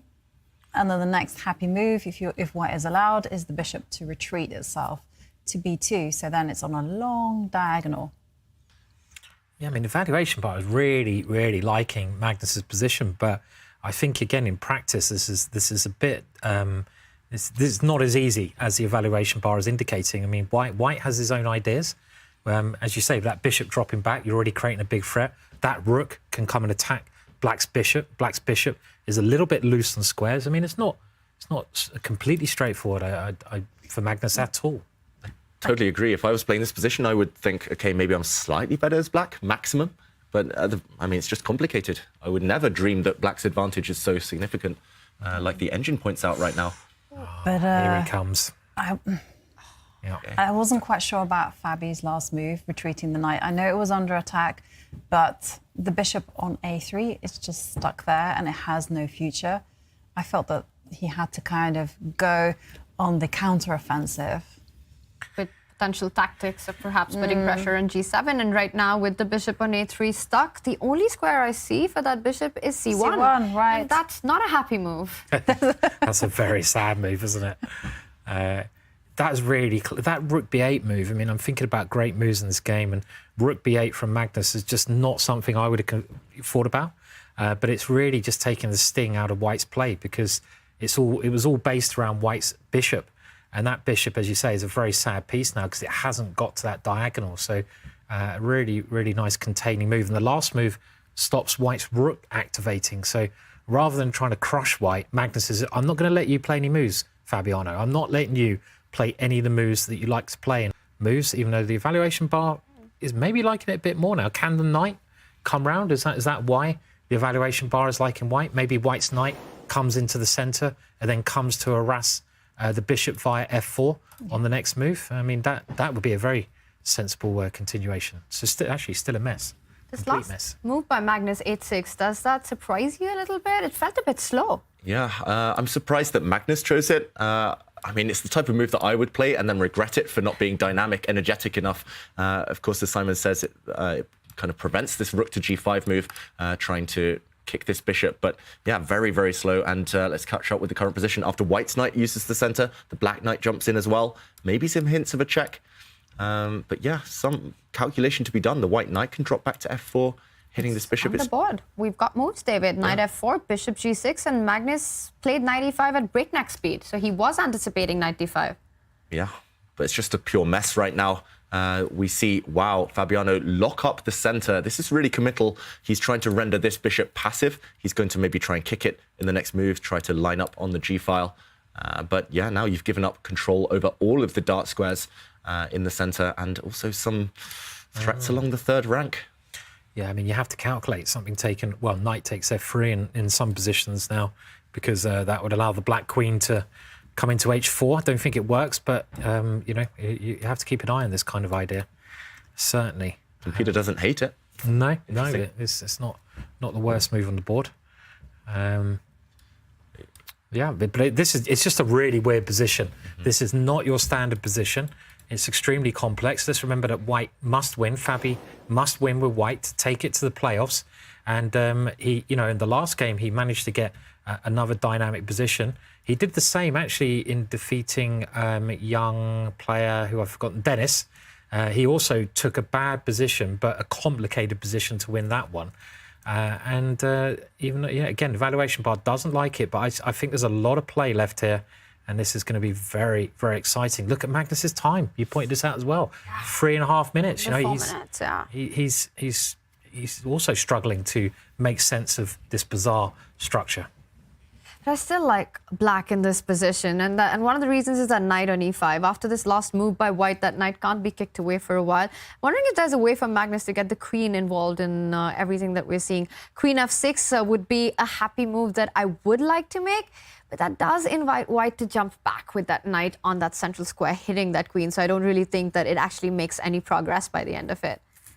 Yeah, I also was thinking about how to introduce new pieces into the attack. And so I was looking at, unusually for me, moves that give up material. So I was looking at moves like f5, just to see whether... The funky. Yeah, but the computer doesn't like it, but okay. But he might be preparing it because he falls back with the bishop to h7, so gets out of the range of the knight. So f5 is definitely on his radar. Mm-hmm. trying to blow open the F-file towards the white king. Makes a lot of sense. And it's not clear what Fabiano is going to do. Okay, he quickly plays the move d3. Black's king gets out of the eye line of the white rook, and this move is definitely being prepared. First, maybe he'll guard against the white knight jumping in, but still very, very complicated. This position. Not clear how Fabiano is going to improve either. You'd love to put your rook on the g-file, but every time this happens, the black queen will swoop in.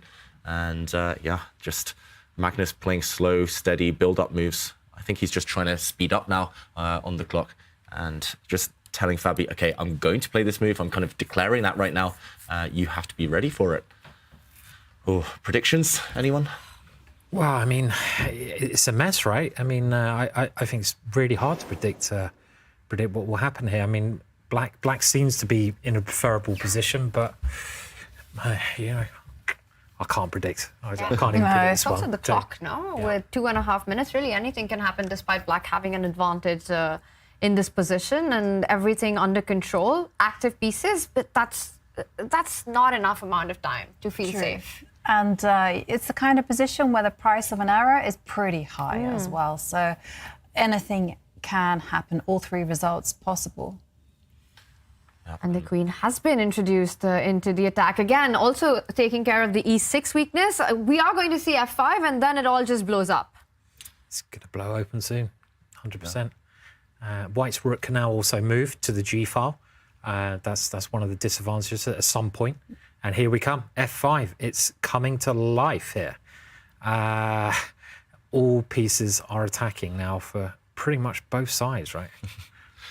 Yeah. Even the rook on b3 is super active. It's doing a great job of keeping that knight on f4, forced to defend and connected with that pawn on d3. So it just feels like when Magnus has played f5, all his pieces are ready for this.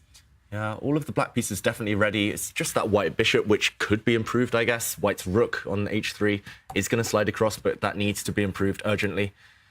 Yeah, I love that message from Twitch there. It is the Wild Wild West now. Magnus has lit the touch paper, and Fabiano is saying, okay, I'm going to meet fire with fire. White's in one, hitting the g7 square, forcing Magnus into the retreating.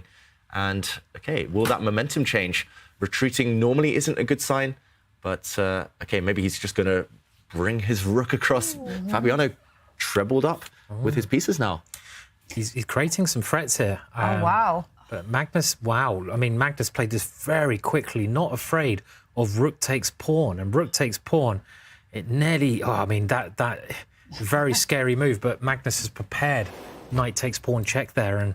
And David, I mean, it's getting even more Wild Wild Westy now, and I'm thinking Will Smith when I say that. But this is crazy, Simon. The three pieces together. For example, if the black knight takes now, this would be a losing blunder because suddenly, look at this dormant bishop, which was asleep for so long. Suddenly, along this longest possible diagonal, delivers the killer blow. And black would have to lose his queen just to eliminate this bishop. This is totally crazy. Fabiano is thinking about it. And it's so easy to forget about that bishop. David, until you pointed out bishop to b2 is a checkmate in that position, I didn't even know that it could come into the attack. So you've got to watch out here with the black. Things are changing. Yeah, things are changing, and we do see Fabiano recapture that pawn in the middle. And still, white still has the threat of rook takes pawn. And bishop b2 as well at the right moment. You've got to watch out that the rook on f8 is attacking that knight on f4. But once the bishop lands on this diagonal, it can be super dangerous for black king. And h5. More pieces are going to be thrown towards that poor g7 pawn, you know. If Magnus defends it, then there's going to be the knight coming to h5. And I think bishop b2 is a great move as well. I mean, you've got bishop takes h6 ideas and as well. And Magnus 1.5 minutes to defend against an all-in Fabiano. And Fabiano is attacking hardcore here. So he's going for a counterattack. So he's aiming to take the pawn with check if Magnus dives in. And this is trying to at least tie down some of Fabiano's pieces here with that queen. Can Fabi do the impossible? Can he make a big comeback from being 2-0? He's already won one game. He needs to win this one to force an Armageddon. Meanwhile, big updates coming in on the Alireza board. Alireza Firouzja on the brink of a win, and this would mean match over. what's going on here? He's got 2 minor pieces for a rook. Yeah, it's like 2 volcanoes erupted at the same time. Firouzja now is threatening a nasty checkmating attack. He's just slid his queen across 1 square, threatening to jump into the g6 square. And I think we have to jump in here. Wesley So in huge trouble, only with 2.5 minutes left on the clock. And just the last couple of moves, this one has really sprung to life here. Wesley is level material. He decided to take this pawn, maybe living to regret this. This has opened up the beautiful light squared bishop towards the king, and maybe this is the one he missed. Bishop takes pawn, and you cannot recapture. Bishop takes knight now would lure the black queen into the center, walking into a family fork, hitting the king, queen, and rook. This would be devastating, of course. Black, in the end, dropping the knight back, but this killer blow, potentially, queen to b1, threatening to slide in. For example, bishop takes bishop now would be devastating. Queen to g6, this pawn is pinned, and this will end in checkmate. Instead, he had to push his pawn forward, and after a trade of bishops on f8, I'm expecting, wow, next move, simply, Firouzja is going to come in with his queen. And the knight coming to f5, we know what that knight is capable of once it lands on f5. A lot of nasty things. Yeah, I mean, White's pieces are flowing brilliantly here, and the real strength in for Alireza's game is when he is attacking, he spots these opportunities really, really well. Like Garry Kasparov, he always reminds me of Garry Kasparov and the energetic play that Garry used to put on his opponents. And here, the queen coming over and the knight coming in. It looks really, really strong, and this could be the game that puts Alireza through to the next round. Yeah, and it's actually really bad news for Wesley. Not only does he lose this and get pushed down to the lower bracket, but he doesn't secure that spot in the Toronto final. Yeah, let's remind everyone, if Wesley wins this game, he's already through to the season end final. But losing it, he would still have a chance. He needs to finish in top 4 in the Julius Baer Generation Cup to make it to Toronto, but this one will hurt. It definitely will hurt. And there we can see the white knight landing on the beautiful f5 square. Now the queen and knight are circling around the black king. And wow, Magnus Carlsen has just blundered in the other game. This one looks like it's over. Firouzja is about to jump in with his queen and deliver a checkmate. I think we have to jump. Magnus has just missed this beautiful move. Look at Fabiano flex there, stretching.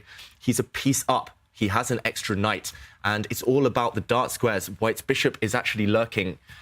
We'll go through an action replay in a moment, but simply a piece up here for Fabiano. He's going to win. He's going to win 2 games in a row against the brilliant Magnus Carlsen and take it to Armageddon. Oh my God. Incredible. It felt like that was impossible to do when it was 2-0. You win one, you win the second one, and that rook was on pre but couldn't have been taken because of that dark squared bishop that we've been pointing out. And maybe we'll have a look at it at another time, David. But Fabi, he's taking it to an Armageddon. Yeah, Fabiano, he's doing the business here. He counterattacked that white bishop, finally springing to life. A little question here to answer. White's rook is attacked on h6, or is it? And the white knight on e6 as well, slightly loose. But I think you can defend that. You can kind of solve that in a few ways right now. At the very least, you can take that black bishop with your rook. But, okay, Fabiano, can he close this game out now? Under 1 minute. But you don't want to give the material back, right? If you have an alternative to keep that extra piece, you want to hang on to it. So is there a way that White can maybe sidestep with the king, creating that threat of bishop f6? It's worked for him before. Why not try it again?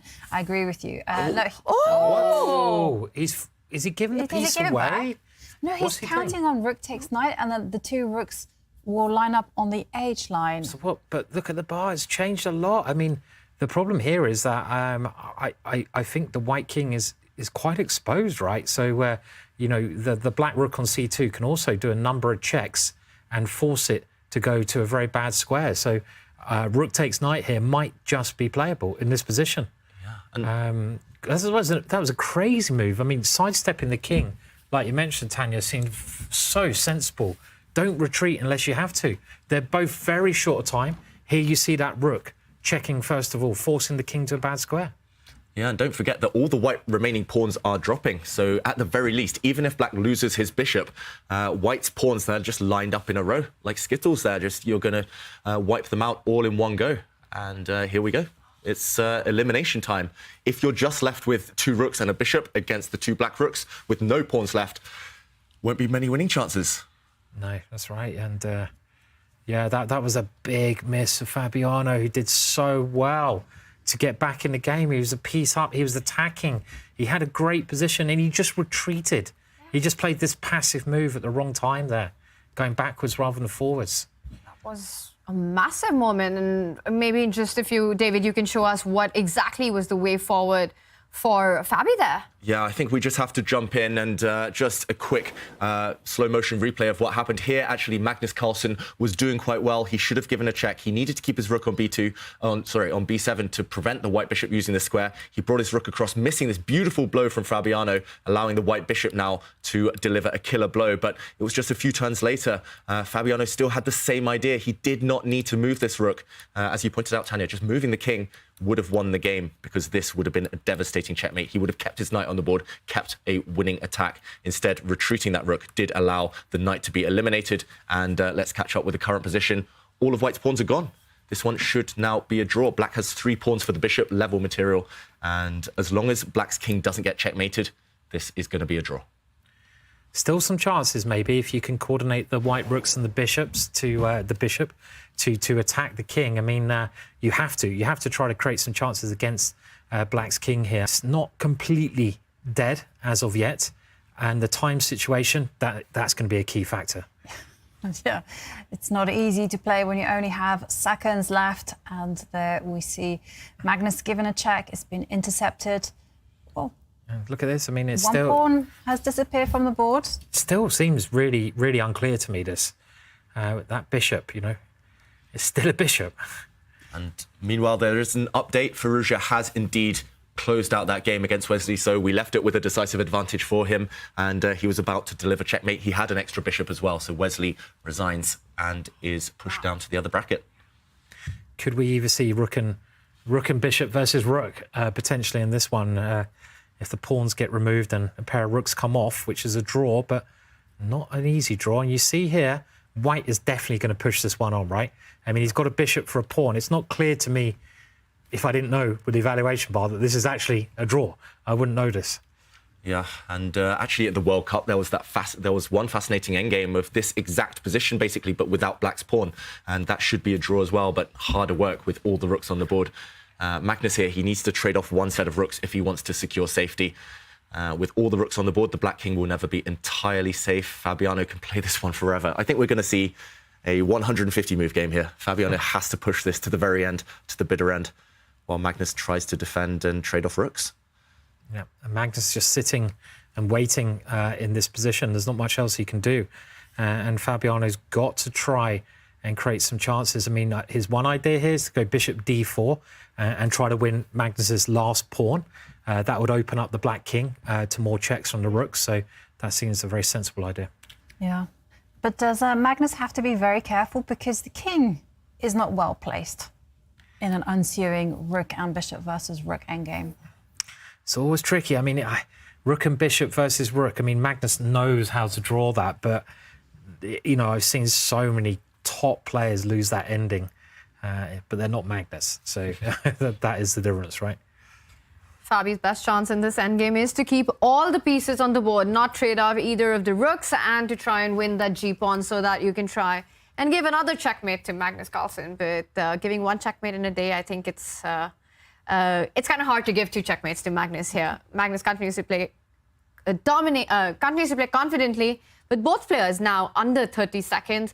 Is clock going to be a bit of a factor, especially Magnus? He's touching the 15-second mark. Yeah, I feel like Fabiano has to hustle on the clock here. If Magnus is able to build up time, build up increment, get closer to the 1-minute mark, especially that endgame rook and bishop versus rook where he knows the defensive techniques, I think he would hold that in his sleep. So you need to kind of push him down on the clock as low as possible and then maybe go for that endgame. It's not going to be easy. We've got to watch out for the 50-move rule, of course, as well. Magnus, he's found a safe haven for his king. The black rook is going to protect along the 6th rank as well. Fabiano's struggling to make progress here. And when was the last capture in the game? Let's get an update on that to keep an eye on the 50-move rule. Approaching that, Fabi will have to take a decision to go for that g-pawn, because Magnus isn't pushing that pawn anytime soon. The last capture was move 60, so we are about to reach the 30-move mark. Fabiano needs to either capture a piece or force the black pawn to push in the next 20 moves. Oof, well, at some point, he'll probably have to exchange a pair of rooks off and just try to win rook and bishop versus rook if he can get to it. Even though it's not clear he's going to win that last pawn ever. I mean, there's probably a good chance he will. But how else does he make progress there? He's got the only other piece he can use is really his king here, and you can't really get that anywhere great in the position that's going to help pressurise Fabi's king. Magnus ever been forced to defend a rook and king versus rook and bishop? Probably against David, I would have thought so. I mean, I don't know. It's a good question, actually. Because I would imagine he's probably more used to being on the other side, right? That's right. He's won a few on the other side, if I remember correctly. I think I do recall him defending one, at least. There was also a game between Maxime Vachier-Lagrave and Magnus Carlsen where Vachier-Lagrave just didn't even try to beat Magnus, despite the extra bishop in that endgame, because he was confident Magnus would draw it. But either way, Fabiano, he's running out of time. He's got 14 moves now to win that black pawn or to trade off a set of rooks. He has to take his fate into his own hands and do something. Otherwise, his chances will disappear just due to that 50-move rule. He's not making any progress whatsoever here. David, would you be confident drawing the ending, rook and bishop versus rook? And this is what we're thinking might happen if Fabiano decides to swap a pair of rooks off, because he's running out of time. The 50-move rule is encroaching on them, where it'll be automatically decided to draw. But you'd be confident, David? If it's classical, I'd be pretty confident. 10 seconds on my clock. I don't think I'd be confident in any position, let alone that difficult endgame. We're almost reaching the 50-move mark. How many He's at moves 60, left? right? So another 5 moves to go? 5 moves. Oh, difficult to do stuff here. 7 seconds. He needs to get rooks off the board. has to trade. Oh, so he's trying to swap. He's trying to offer some kind of trade Rook here. A5, rook B5. Yeah, but Magnus is clever. He won't exchange here. He'll just keep pieces on the board. But rook B5 doesn't work. You work. can just take it as well. So, B5. I mean, and Okay, so like has to be moderately careful. the black king is in the wrong place. The white king is in the wrong 100. place as well. 2 more moves to go. 2 more moves. Oh, bishop takes G7. Bishop takes pawn now. Yeah, well, you. No, unfortunately, there's some rook Checks. checks. Oh, and here we go. Is it going to be a draw? He should have taken the rook. Oh, he could have taken the Didn't rook. realize it. Fabi did not realize it. Oh, wow. And it automatically stops. 50-move rule has been reached. And with that, he had the opportunity to keep going with the trade on that last move. And Magnus Carlsen has got to be feeling the relief after that. With 2 big wins at the start, it looked like it was going to be easy, but Fabi strikes back in Game 3 and so close in Game 4. Yeah, so close, but in the end, it was just a big mistake from Fabiano Caruana at a critical moment. But wow, what a fight. What a fight. David, what was the critical moment when things could have turned around? Oh, wow. The critical moment was so long ago, I can barely remember. I just want to show, there were mutual blunders earlier, but I just want to show where Fabiano could have at least prolonged the game and could have kept his chances alive in this match. And it was here, just 1 move before the 50-move rule kicked into effect and the game was declared